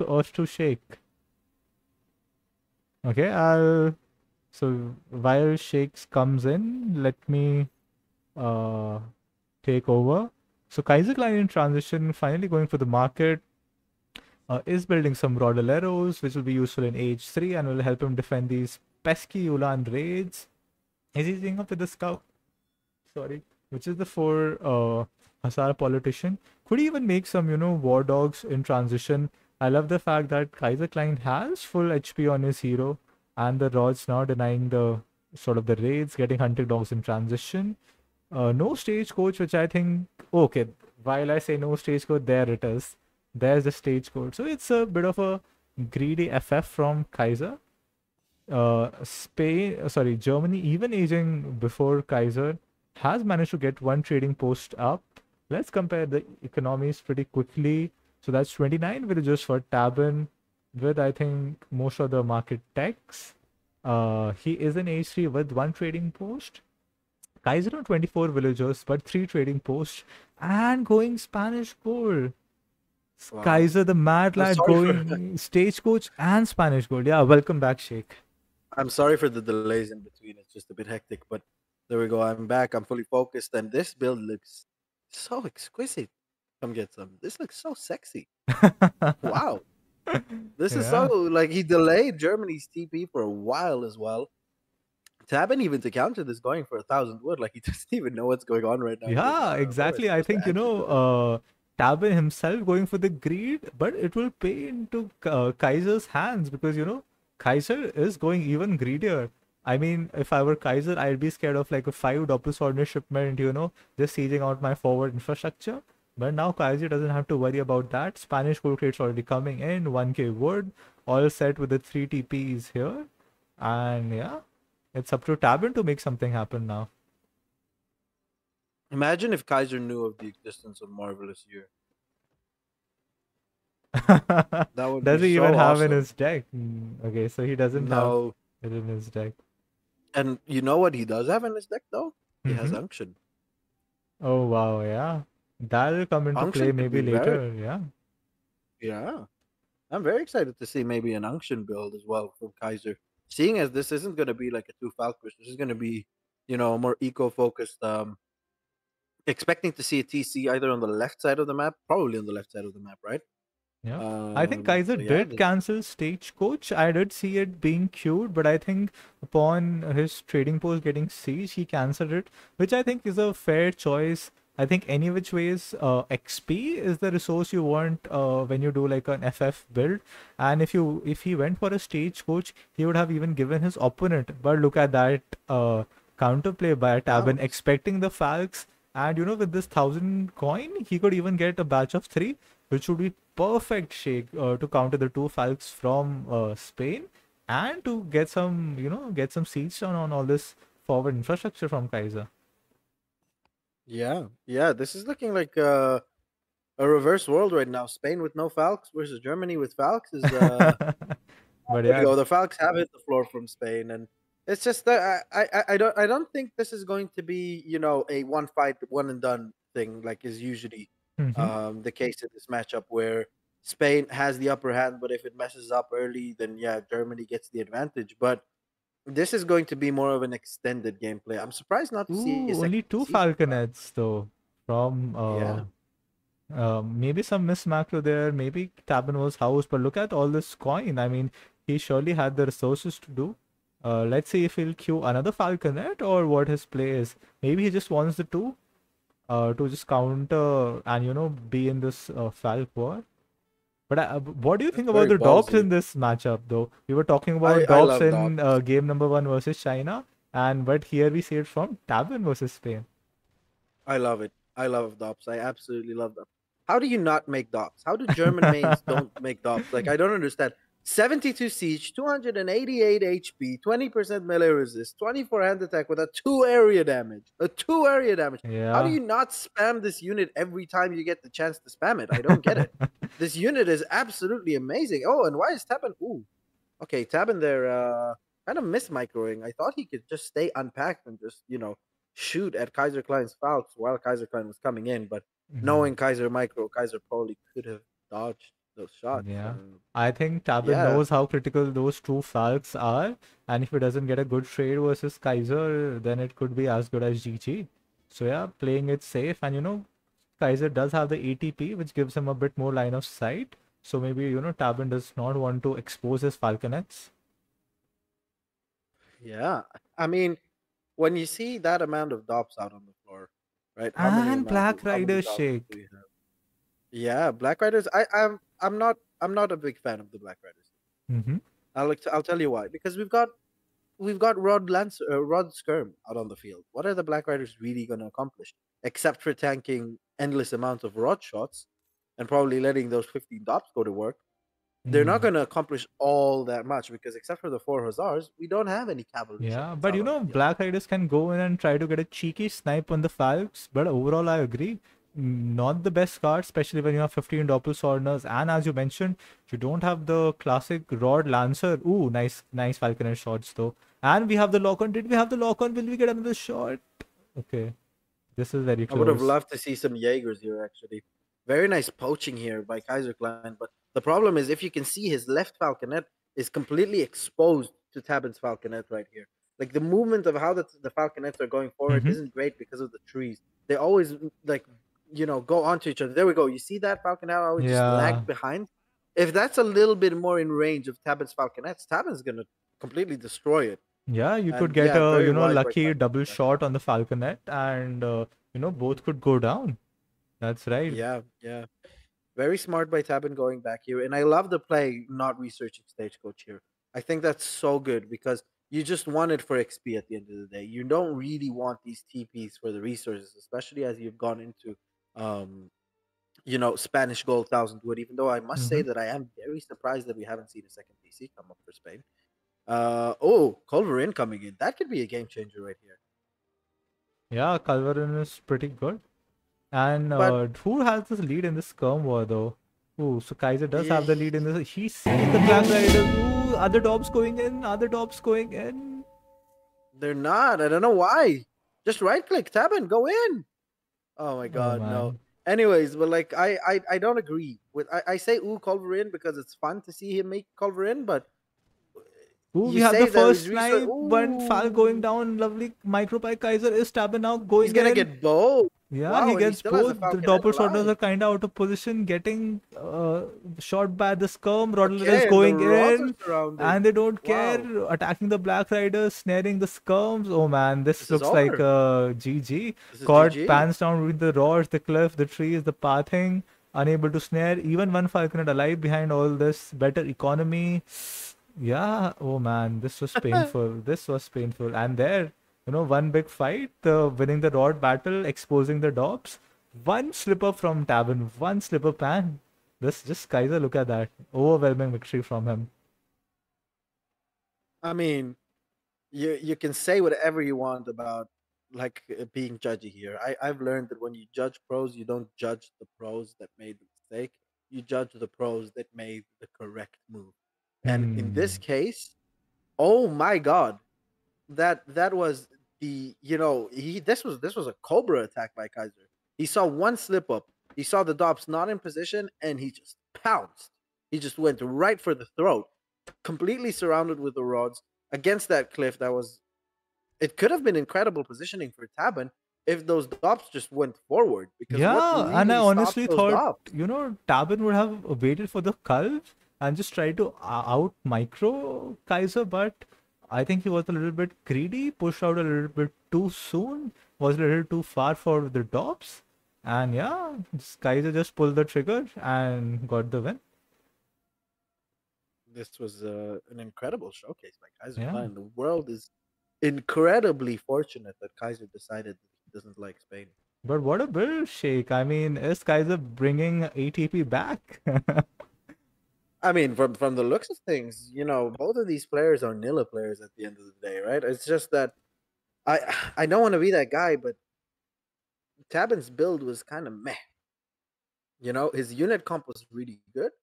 The way he played was nice, but his build itself was. When you see Spain go so greedy at ATP and you go 1,000 wood and like, dude, just go in and just take all of these TPs out. Like, just go for back to back to back units, and just go start putting on pressure. Especially if you know that you're going to add Falconets by yourself.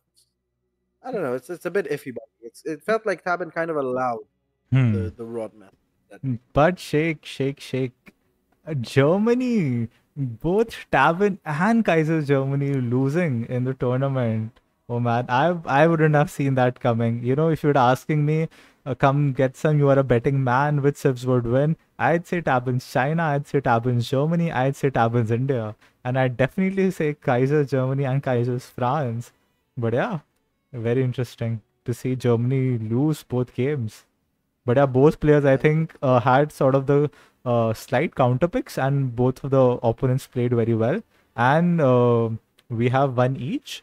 Let me quickly just update the third matchup. We have the rec ready. Let me quickly load it up. Let me see what the matchup is, and then we can just dive right into it. I think we have made our audience wait quite a while. Hopefully, I think now the slow mo is issue is solved. So yeah. Yeah. We're gonna give you the cast of a lifetime, boys. Don't worry about it. It's 1-1. Hopefully, we got a lot of games still up to come here. I say hopefully from a viewer's perspective. We haven't seen a lot, but I Yeah. kind of want to eat. I'm getting a little bit hungry, so let's hope. My stomach hopes one of these players will wipe the floor with the other player, and then my heart wants a 7-game series. And the map is Pampa Sierra, so we have the first non-TP map here. Ooh, I have the matchup ready. So Sheikh, Oh wow, I can I'll see it. let you Yeah, guess for the next 10 seconds while I load I've up the already Civ. seen it. I've seen it. Ah, You spoiled okay. it for me. My God, you took all of the excitement out of it. Oh man, oh man. So yeah, let me quickly update it. So game number 2, we have P1 victory. We have defeat for the German regime. And game Oof, number wow. 3. Okay. I mean, there should not be an option, it's so uncanny to see a defeat on the German flag. Oof. Yeah, that is true. I mean, forget Sadly, the I don't. forget the world wars, forget actual history, but at I least in the mean, age of the the three. world is lucky that everyone teamed up against Germany. If not, could have gone differently. Yep. Could have gone differently. So Thank God for all yeah. these Indians under the British control. Am I right? Yep. So it's going to be Kaiserklein's British versus Tabben's Russia.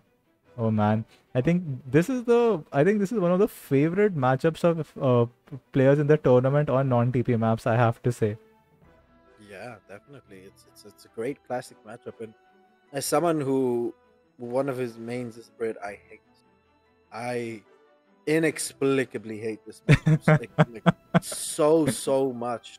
It's Russia's a civ, and Russia's a civ that's not per se strong today, but Mm-hmm. this matchup is so good for Russia.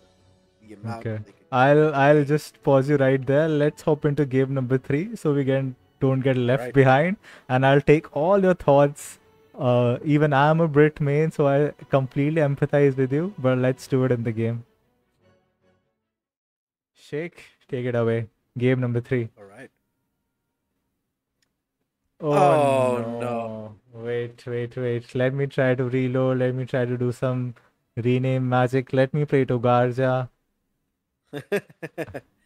Let's pray to Garja for forgiveness, for we have sinned in the ways of DE. Oh man, not like this. Not in a major series like this.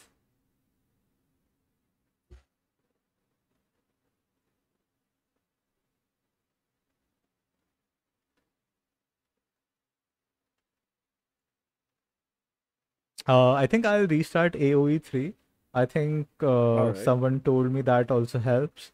So just hold on, Shake. I'll be right back. Boats just turn up and start shafting my villagers.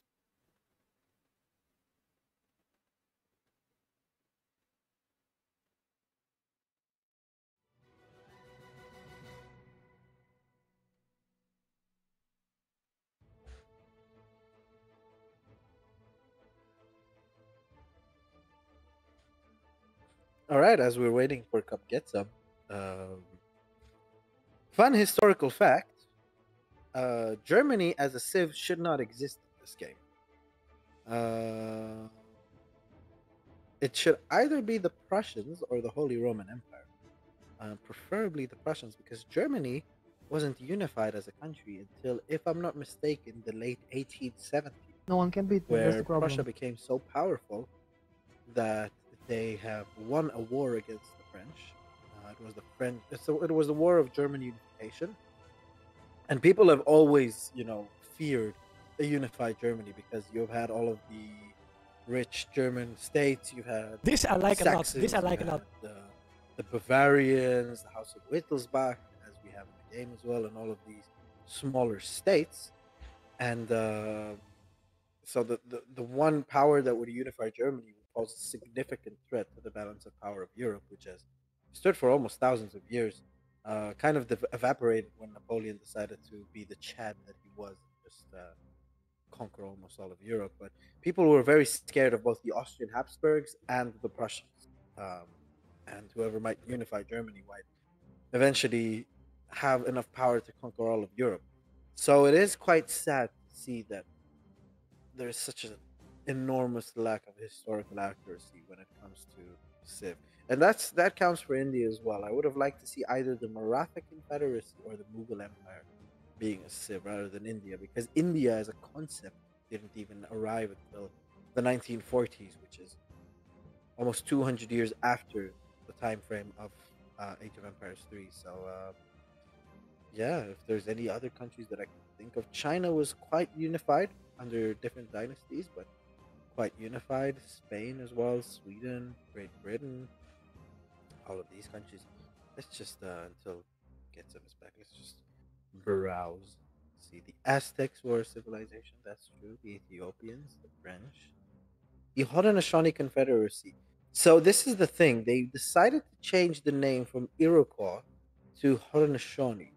And Haudenosaunee isn't the correct connotation or name for that particular civilization because the Haudenosaunee were a tribe of Native Americans within the Iroquois Confederation. It was one of the leading tribes, but it is actually the Iroquois Confederation, which is the accurate name for it.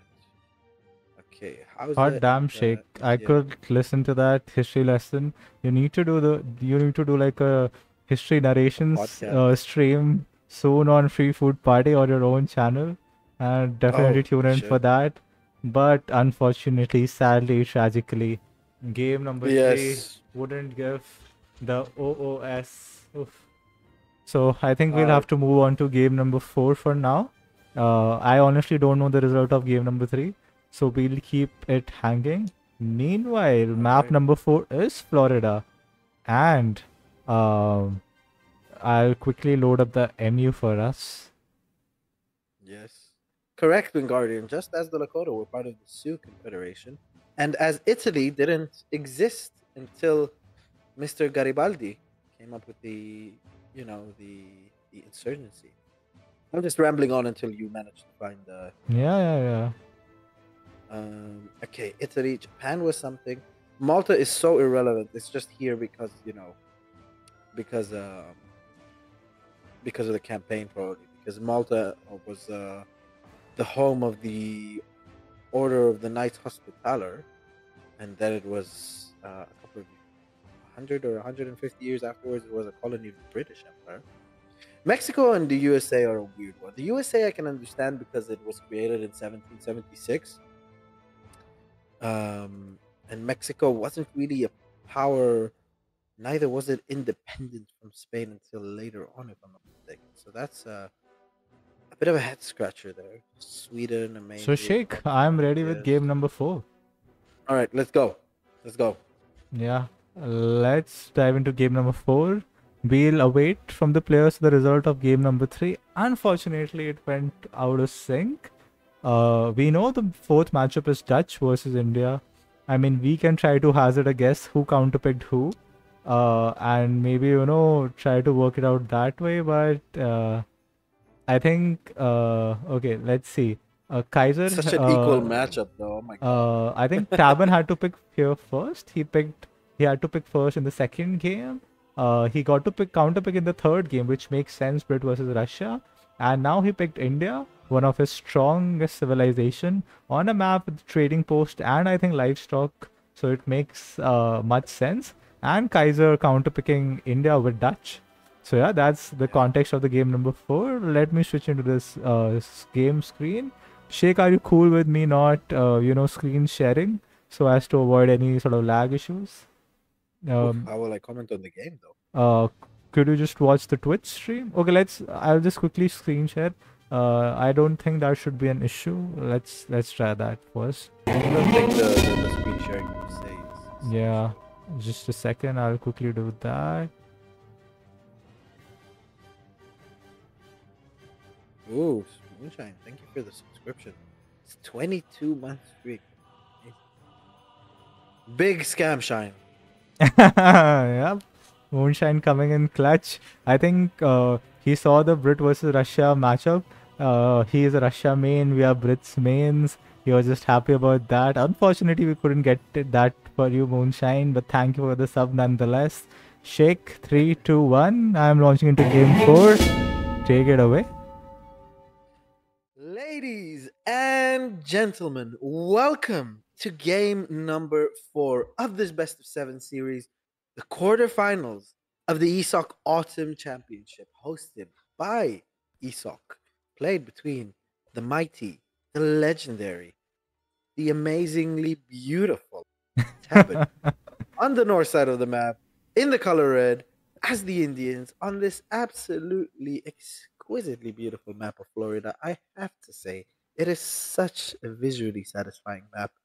And his opponent, a man who needs no introduction among virgins and nerds, Kaiserklein, on the south side of the map, playing in the color blue as the Dutch.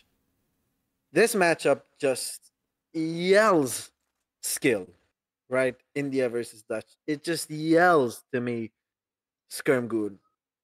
And it is a beautiful matchup. It's a nostalgic matchup for a lot of people that enjoy, the more old-fashioned way of game. And I completely understand, and I love it. And as we can see, Kaiser Klein is going to take an 80 food treasure early on. Very, very, very good for Dutch. Um, and yeah, what do you think about this matchup? Come get some. Oh man, I think this is a very close matchup. As you said, Skirm, Goon, both civs have very strong skirmishers. They both have strong economies.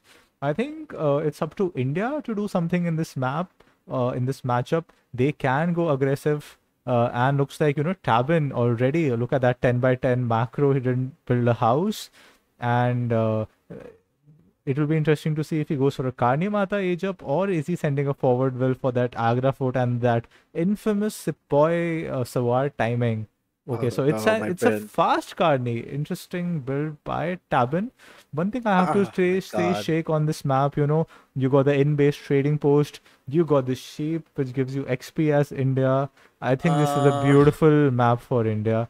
As no. I'm getting flashbacks. Come get some. My PTSD is kicking in. I remember when there was this guy called Freaky who used to play. He used to Mhm. play at a very high level. Amazing. He was a good friend of mine. Amazing player. People hated him because community full of pieces of shit sometimes. But he was an absolutely amazing player. He mainly played auto in India, Mhm. and oh my god, his India 1010 Carney was when it was busted. I think it was about a year or something ago. India was so disgustingly good, and that 1010 Carney was just unpunishable. And Tabin is like, you know what? Let's bring it back, and he can on this map. On this map, Yeah. because he gets so much livestock as well. Looking at the Indian deck right now, looks pretty standard. I am surprised to see the age one version of Colonial Militia for India, especially Mhm. as you're playing against Dutch, the enlisted regulars. Yeah. Wouldn't good faith agreements maybe be something you would want there in age one, or maybe an extra age four card? That's true. I'm actually more surprised there is no water deck. I mean, India is a civilization that gathers a lot of wood, and that age one dock rickshaw with a cheaper, which is the Asian counterpart for schooners, that can be actually pretty good late age two or late age three, and you have the Floridan coastline with four whales. It can always help you transition into water, but I think both Kaiserklein and Tabin are sort of land enjoyers. Anything speaks to you, jumps out at you from the Kaiser deck? I get crazy by Dutch mains that they have the full cards in H2 and they miss an H3 card even though it's an HP civ. Yep. It just baffles me sometimes. But hey, nevertheless, this Kaiser Klein, and um contrary to popular opinion, I think Kaiser's top three civ is Dutch. His Dutch is immaculate. It's perfect among Dutch players. In general, it's just so fun to watch. Yeah, look at that macro 14 by 20 age up with the good treasures. He aged up Yeah, before 4 minutes, got the perfect bang, got the villager, got the 700 word. He has scouted the in-base Carney, I think. Yep, he has. So I think Kaiser will be happy to prop down like 3 or 4 banks, maybe in the fifth bank. Let's see how greedy Kaiser goes here. the only player you don't want to play this matchup as Dutch is probably Opti, because Opti loves his Sowars and he loves his Rashputs, and he will play aggressive in H2 while Mhm. greeting the absolute hell out of India. That's all I can say about that matchup. But And oh my god, Tabin, the big wood triggered, and he's researching imperial bureaucracy. I mean, this matchup, this game has been greed abound. Uh, yeah, this is gonna be greed versus greed. It's just like, how does the Indian greed match up to the Dutch greed? It's probably around minute 15, 16 that India starts just scaling better than Dutch. But by then, it's all about if Dutch's units aren't just too good, because until you have Royal Green Jackets and until you have the Brit Consulate and probably the Charminar Gate age up Mm-hmm. where you can get a Mansabdar Gurkha, then Gurkhas are better. But before that, Gurkhas are just worse than Dutch skirmishers. But then again, saying that, from what I've known of Tabben's India, he really doesn't like aging up with the Charminar Gate. He really is a Tower of Victory enjoyer. Is So that the one that with should be an the interesting one. wood and you plop down TCs with that? I don't know. It's I don't tell people I said this, but I don't even know what the Tower of Victory gives you. Is it the one with that inspiration ability, or is this the one with the Yes, there we Mansabdar? go. The Yeah, yeah, yeah. inspiration It's the ability. There we inspiration go. and the wood one. Yeah, I How think do you not know that? I've seen Izad. My native civ is India, but I'm a legacy a vanilla enjoyer myself. So I probably know more of the British cards, my colonizer, than India cards. But It's I'll work on okay. that. Yeah. Anyway, I you mean, asked yeah. me how they match the greed. Imperial bureaucracy, Carney, and auto consulate villagers are a start. This macro is kind of peculiar right now for India because he looks like he's completely ready to receive a 700 coin shipment right now, but he is far away from a shipment. And this isn't, like, what is he going to try and manually age up and just skip the 700 coin? Yeah, there we go. Yeah, I He think is he's going to just try going and to manually chop age. or mine all that gold. He knows Yeah. Kaiserklein has gotten greedy and he wants to save that shipment for something more productive. He knows he has enough mines in the base. And look at that Cardney buff. It's even affecting this mine. Oh man, that's pretty insane. 0.84 coin per second. 28 villages and 2 wood trickles. That's like 35 or 36 villages for India with all market upgrades. Kaiser, on the other hand, 21 villages and 5 banks. So that's like 40 villages. So as you said, Kaiser is ahead in tempo. Banks have given XP. He has the faster, villager advantage. But India with the, they get an extra villager with every shipment. Some of their units scale even harder than Dutch. So yeah, I think it will be on Kaiser to do some damage in early age 3, middle age 3, because once you get those big, Mansabdar units, and he is aging with the Charminar Gate though, which gives you the Mansabdar units. India scaling is just nuts, man.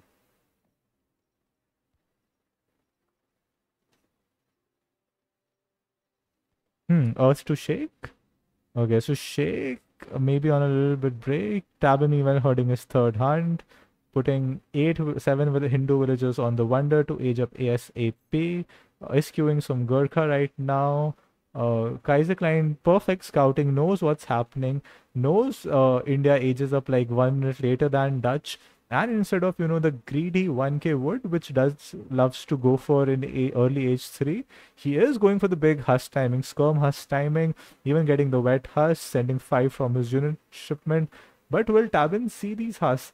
Tabben with the trading post with the heroes and this Carib settlement line of sight sees exactly what's coming and getting the ASAP perfectly to sort of, counter this husk. And he will have sentries from the town center. So yeah, this is I think pretty good for Tabben. And Yeah. almost killing one Hussar. Tabben not losing a beat. I mean, Kaiser wanted to, do some damage early age 3, but looks like, Tabben just closed that window. Yeah, and this is a scary looking mess right now for Kaiserklein. There's not a definitive answer for 10 vet Haas on the field right now. Even when he's shipping Gurkhas in behind, then very nice for Kaiser and very bad for Tabben. Right now, shipping those Minutemen, like, this is Yeah, so I don't think he preemptive right wants to now. go in with the Mahout. Ooh, but look at all the splash damage. But yeah, doesn't do well versus the Cav. Uh, Azaps need to be in melee mode. Kaiser smartly sniping the Azap. Hussar doing work on the Mahout. Now it's Hussar versus Gurkha and more following follow-up units. Tabin behind this, even for the Mansadbar Gurkha, is shipping 2 Mahout, which would be pretty nice. But all the Minutemen have been cleaned up. Kaiser will get a very good trade here. You will Uh, have to survive until these two Mahouts come in, and it looks like yeah, it's but if these looking two pop difficult. on the skirmishers, I mean, that'd be a great trade for Kaiser. And he just only has 5 Reuters, which I don't think is enough. Lovely micro by him, putting them in stagger mode. Mahout are not able to path through. Hassa doing well. Even these 5 Reuters doing work because Tabben is not focusing these Reuters anymore. Now even more coming in. This is looking good for Kaiser so far. Tabben trying to put in a second barracks immediately. Does not have too much anti-cav. I think he's relying on his shipments. He's again macroing for the big, I think 3 Mahout Elephant or the Yurumu shipment. He has 1k food in his deck, in his stockpile. Kaiser, on the other hand, is popped. I think he desperately needs to add a second, a third military building. Is batching more units. Looking good And for this game is Kaiser. And kind look of the looking. score, man. Look at the score. It's kind of going as I predicted in the beginning that yes, India is going to try and breed, but Dutch, it just favors Dutch earlier on in H3. And Kaiser knows this. Kaiser knows that India is only 2-3 minutes away from really starting to scale with its economy and really starting to benefit from it. Whereas his own economy is kind of at full throttle right now, right? So he really is doing all that damage, already wasting the 2 Mao chip. And what is that I'm seeing? Is this a 3 Mao This is a chip 3 coming in? Mahout shipment will depress the score. Oh, wow. And this could be a good pop. I mean, 10 Reuters are not enough, but with Kaiser's micro and this 9 Reuter shipment is clutch. Maybe these Indian elephants will wake up and get a good storm. Well, look at that Oh plus my God, 65 dude. and Wow. Kaiser's micro. Look at that crazy kiting from Kaiser. Oh man, Wow. that This was is not a good so trade impressive. for 3 Mahouts at all. Yeah, this was so impressive by Kaiser right now. And we're not forgetting that 1,500 resources went in on top of those 2 And shipments 5 as well. Hussars catching Tabben with his pants down. And GG. Oh my God. GG already. Wow. What a masterclass. Absolutely clinical from Kaiserklein. You know, any other Dutch player, including myself, I would say India is chilling. Let's go for 1k world. Let's add another barracks, maybe an artillery foundry. Let's play it slow. Not Kaiser. No. Oh, he has the perfect sense of timings in this game. He knows he has a window because India ages slow. India needs to tech veteran Gurkha, veteran all the units, which slows them down quite a bit. And look at that early, military unit population. Kaiser just utilized this window perfectly. Sent all the military unit shipments, kept getting very good trades, and survived the 2 and 3 Mahout timing and just took the game right there. Wow. It's a very, very, very impressive Dutch gameplay by Kaiser here. Tabben kind of going for the right decision, but it just felt so slow. It felt incredibly slow. And when Dutch has 5 banks, it's basically the apex of their economy. He can just keep spamming and spamming and spamming units, and with the ability of Kaiser to micro, Dutch just looks like Yeah, that was absolutely insane. That was the micro god we all know and love. And maybe the fact that, Tabben skipped 700 coin, went a little too greedy, just, bit him in the ass. And that was just enough, those, 20 seconds. Imagine if the 2 Mahout shake came like 15 seconds earlier. That could have just changed the fight completely.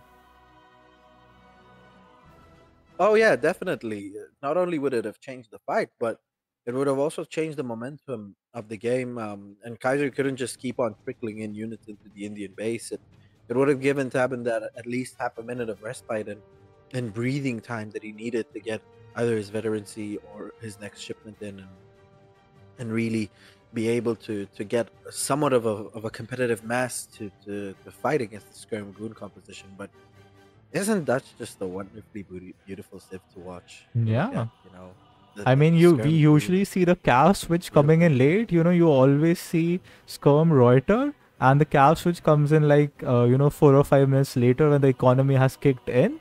But Kaiser, going so ballsy, going early vet Huss, going 5 Hussar, and just catching Tabben off guard, who did not have any anti-cav. He had no answer for those vet Huss. And those vet Huss just got absolute beautiful trades versus those big chunky elephants. No offense to A's. We love them in all shape and sizes. We love our elephants. But yeah. And I'm hearing I got the game 3 result. Care to guess, Shake? Care to bet on it? Oof. Care to guess? I think, judging on how Kaiser won that last game, he has so much momentum, right? In that game, he was like fully himself almost. Almost, I would dare to say that he was as close to Prime Kaiser as I've seen him in a while.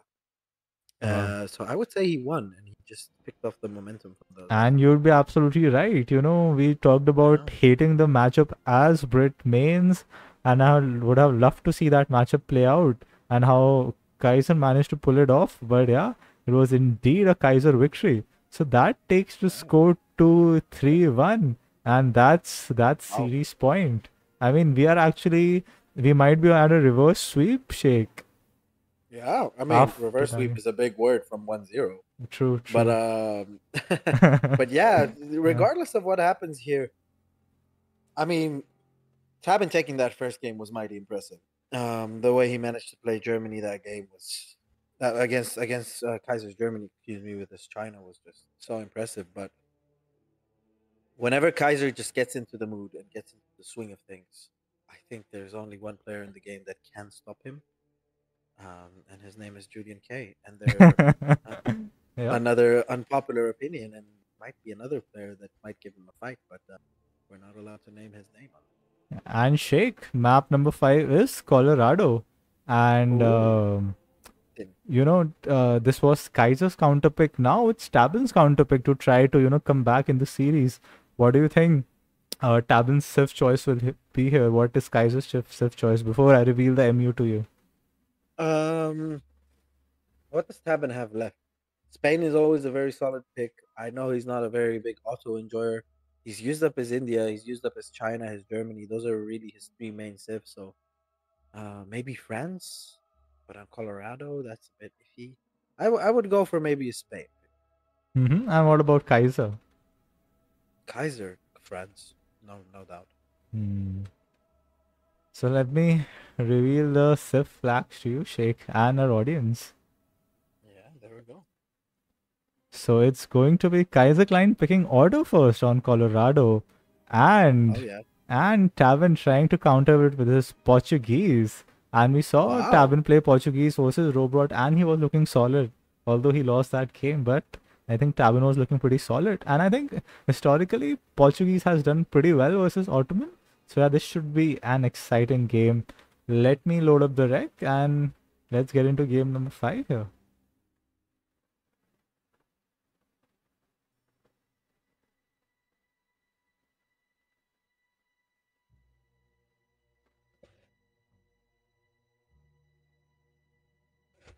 Yeah.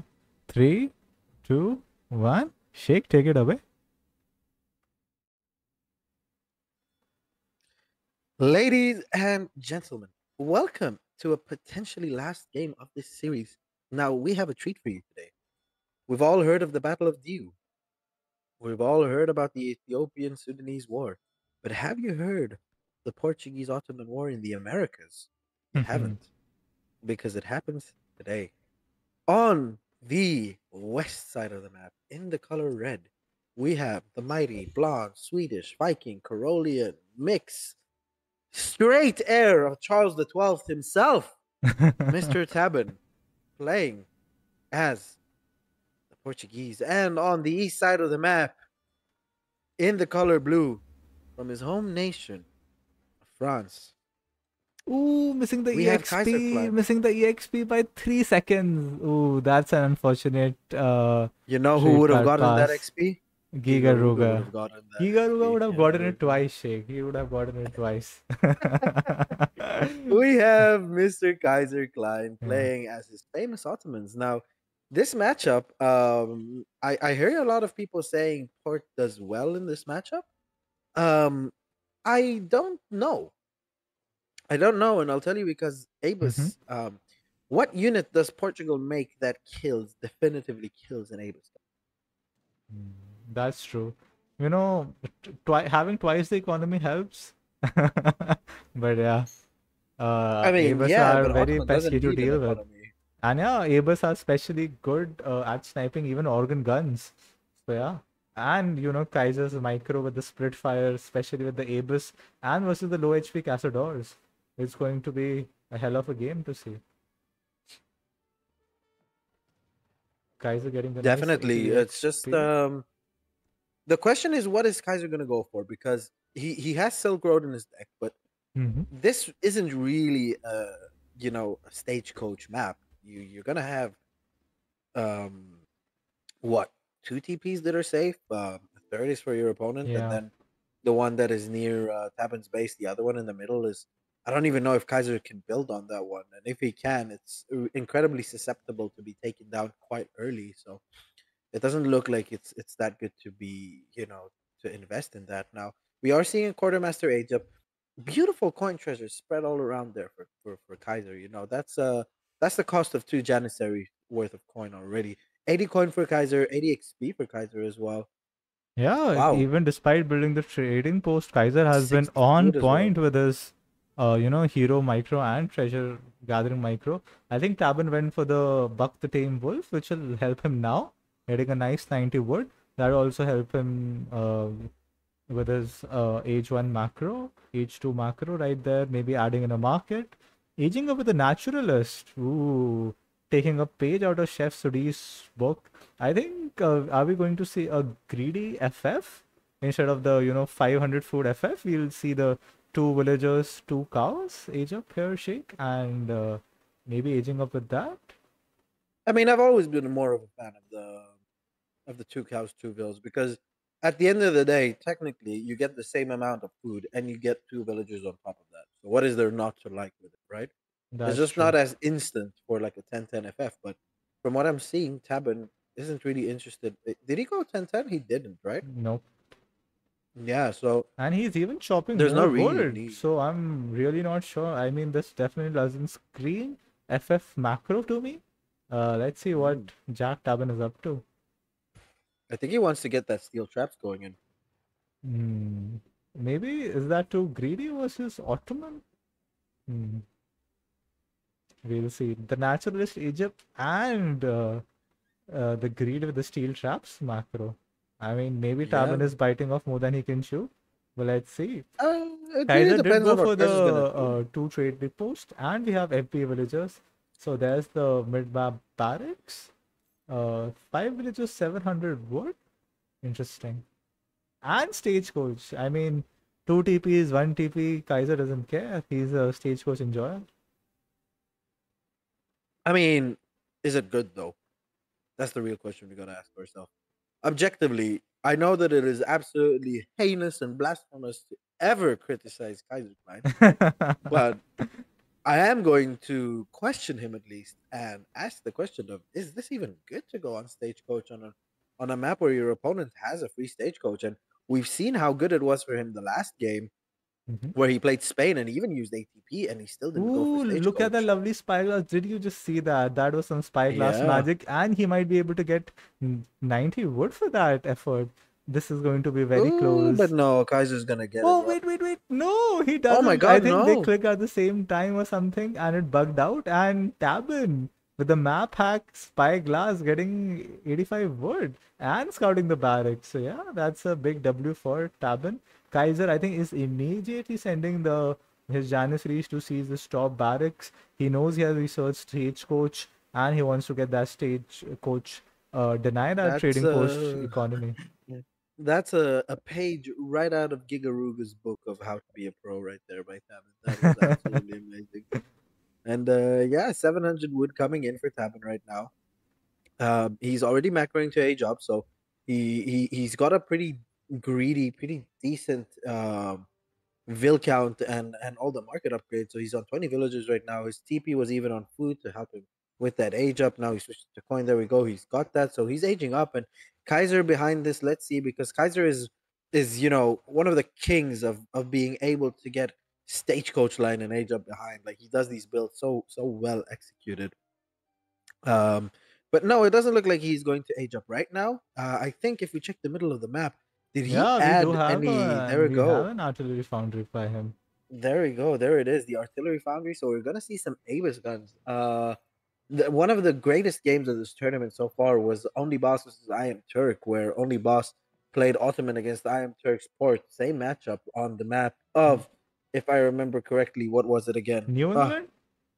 No, it was on Dakota. There we go.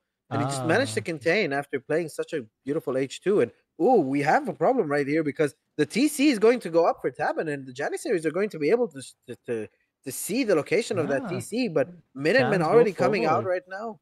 Yeah, the Jans are going to be able to go forward, but Minutemen already coming in, trying to take out these Janissaries.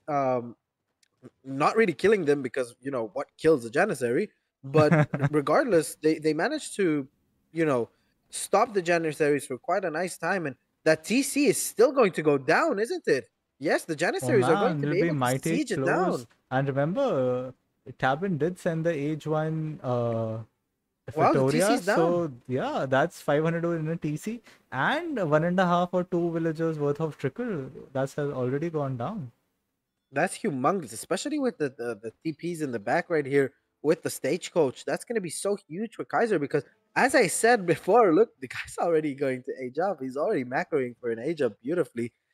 He's got the forward positioning. Port is down at TC, and he's got 3 TP stagecoach right now. And on top of that, these Janissaries have been so productive that they've even denied his opponent's TP right now. So this is looking beautiful for Kaiserklein right now. If he just unqueues these 2 Abus guns, he can just click up to the next stage. So, yeah, but he's gonna keep these Abus queued for now, just in case, I Yeah. think. A little bit sloppy macro from him, still having a lot of wood despite having 500 wood. But oh man, that Janissary micro was just A1. Any other player would have lost all those Janissaries under the town center.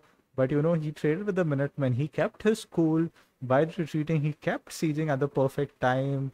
And yeah, he lost like 6 Janissaries. But I did a lot of villagers, killed a town center, killed a trading post. And that was a Fitoria's town center, which slows down ports quite a lot.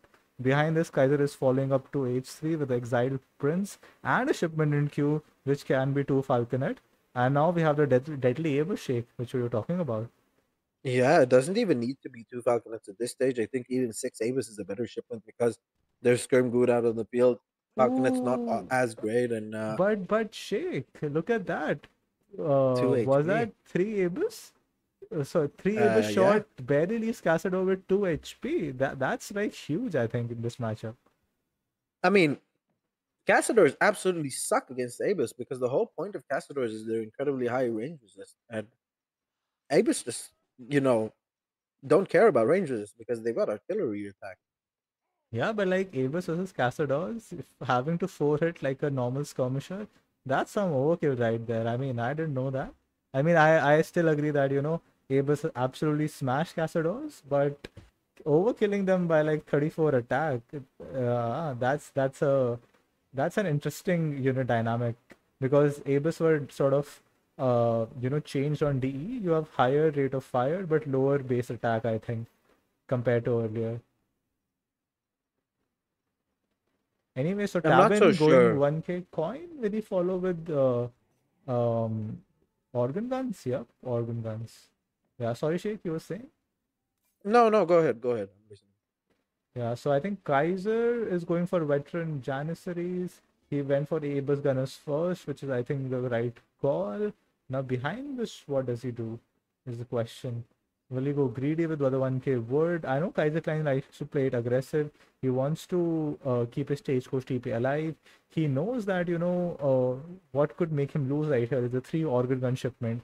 And that's why he's going heavy on the Abus and shipping 2 Falcons behind that. Do you Meanwhile, want to hear Tabin. something funny? Come get some. Sorry, what? Do you want to hear something funny? Yeah, I'm all ears. Do you know that the Abus guns themselves can take out that entire army without a problem with organ guns? With good I micro, I trust that Kaiser can just do it with no problem. He just hmm, stagger modes them and that's it. Organs are dead. What is he really gonna do? And you yeah, cannot stand and fight. Look at the split fires. 3, 4, 5 for 1 Abus. yeah. 6 Cassadors and a Dragoon for 3 Abus. That's how good Abus are currently. And that's with a very good micro from Tabben. And also half of his Cassadors are low HP. If this isn't a cry for help to the developers, please, I'm on my knees. I'm begging. I am begging you, nerf this unit. Even a bit. Just do something, please, for the love of God, whatever God you may believe in. Nerf it, please, developers. There we go. Back to the game. Organ guns are out on the field, but the thing is, come get some, is Mm-hmm. that organ guns are really good earlier on. Like we're already nearing minute 12. At this point, Jans don't really die. Um, Avis kill everything, and Falconets are also going to come. So I don't see how Tabben wins this because he also doesn't have map. That's true. I mean, he can go in the north, but yeah, he isn't outscaling Ottoman that hard. I mean, he does have like a 15 villager economy lead, but it's not the classic, 3 TC Portuguese with map, which keeps on scaling. And, Kaiser does have the 2 trading posts. I mean, Tabben has reclaimed the second one, but how does he, stop this push? Abus mode, Abus guns in stagger mode, 2 Falconet. But will he get the first shot here on the Falconet? Dragoon going in, 1 organ dead, 1 Falconet dead. That's a double Abus shot gunners on these on the organs. organ. Oh man. I mean, he did trade them off for the Falconets, but Oh that's my just too much god! Abus. Oh my god, that's just red bodies lying dead on the field. That Did you Spitfire just see from 6 Kaiser. Abus guns die to a single fucking attack move? Oh man.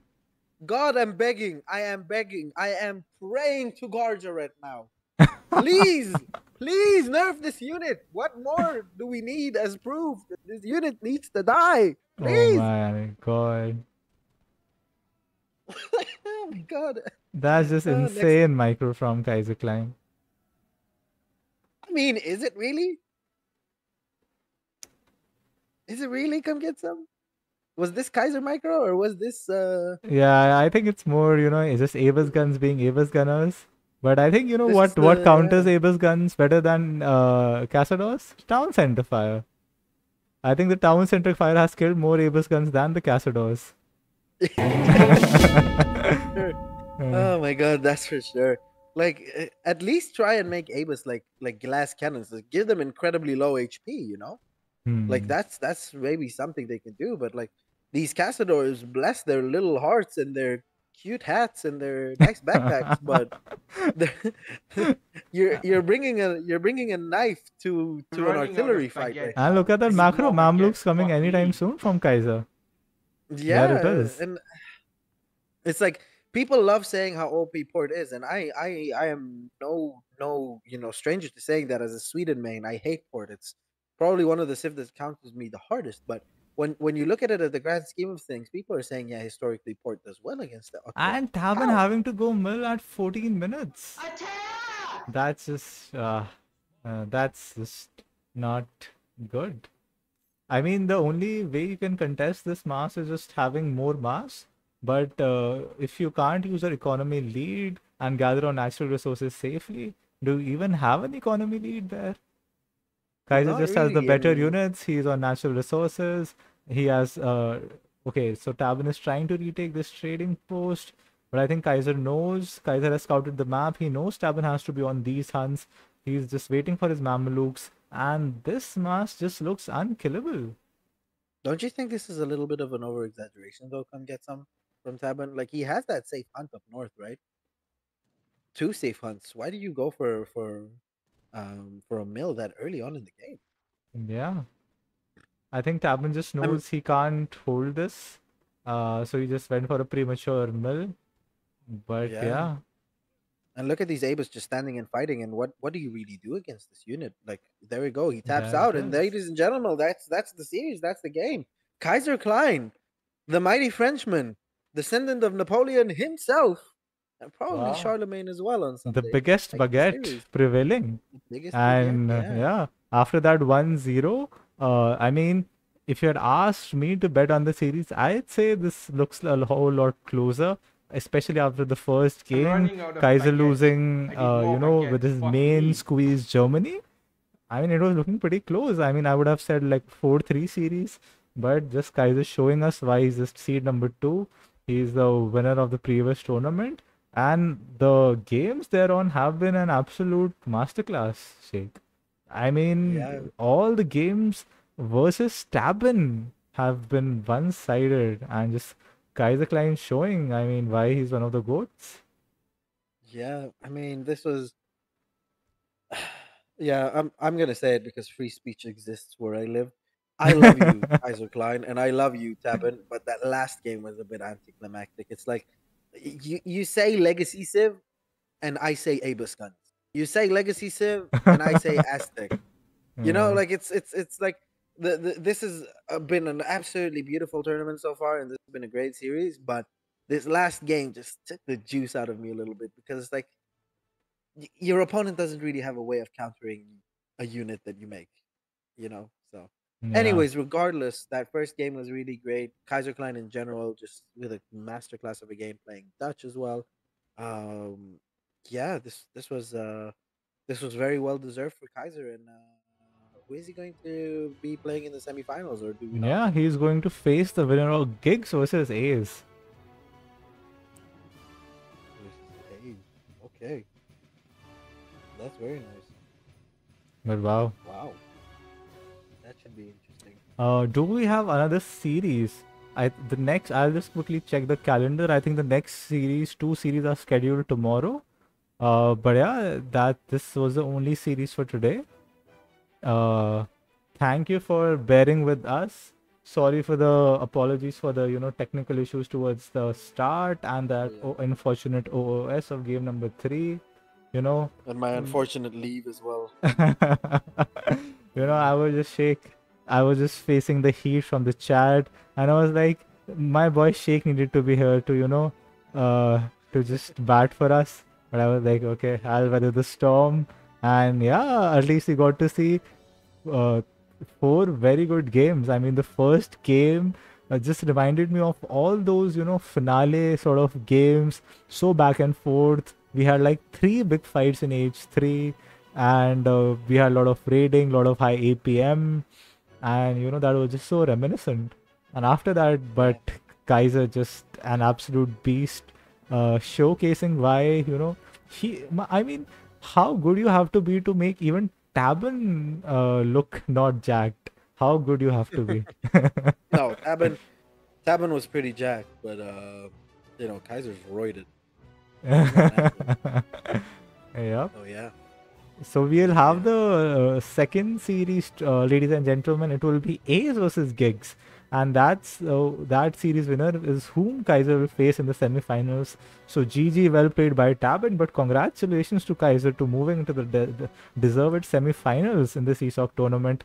Thank you for the subs. Thank you for the watching, and we'll be back tomorrow at 14 GMT to bring you A's versus Gigs and ESAD versus Look Tom back to back. Sheikh, any parting words? Any parting words? Not really. Come get some. I love you. Love you a lot. Love you a lot. And, Oh man, chat, you likewise. were unfriendly. You were unfriendly and ungrateful today. But at the end of the day, we still do it for you. So, as a disappointed parent, I tell you, bring your A game next week. You never know. You never know. This is the last tournament that you will see. I hope not. I hope the game is looking in a very fine state right now. And even with AOM release, I thought it would be worse. Yeah. And I thought it would be worse. We is there retained most anyone of our to raid players. right now? Let's see. Is Kaiser gonna stream now? I would like to see a Kaiser stream. Doesn't look like it. Yeah.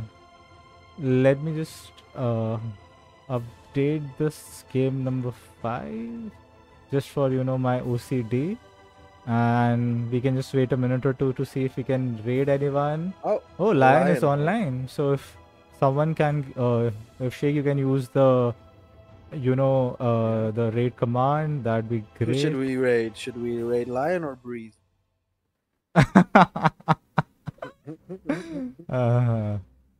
I'm too funny. Oh man. Okay, what's this guy's name now? That Armenian-looking Britishman. That Britisher. Yeah. Indians love to call them. What is his name?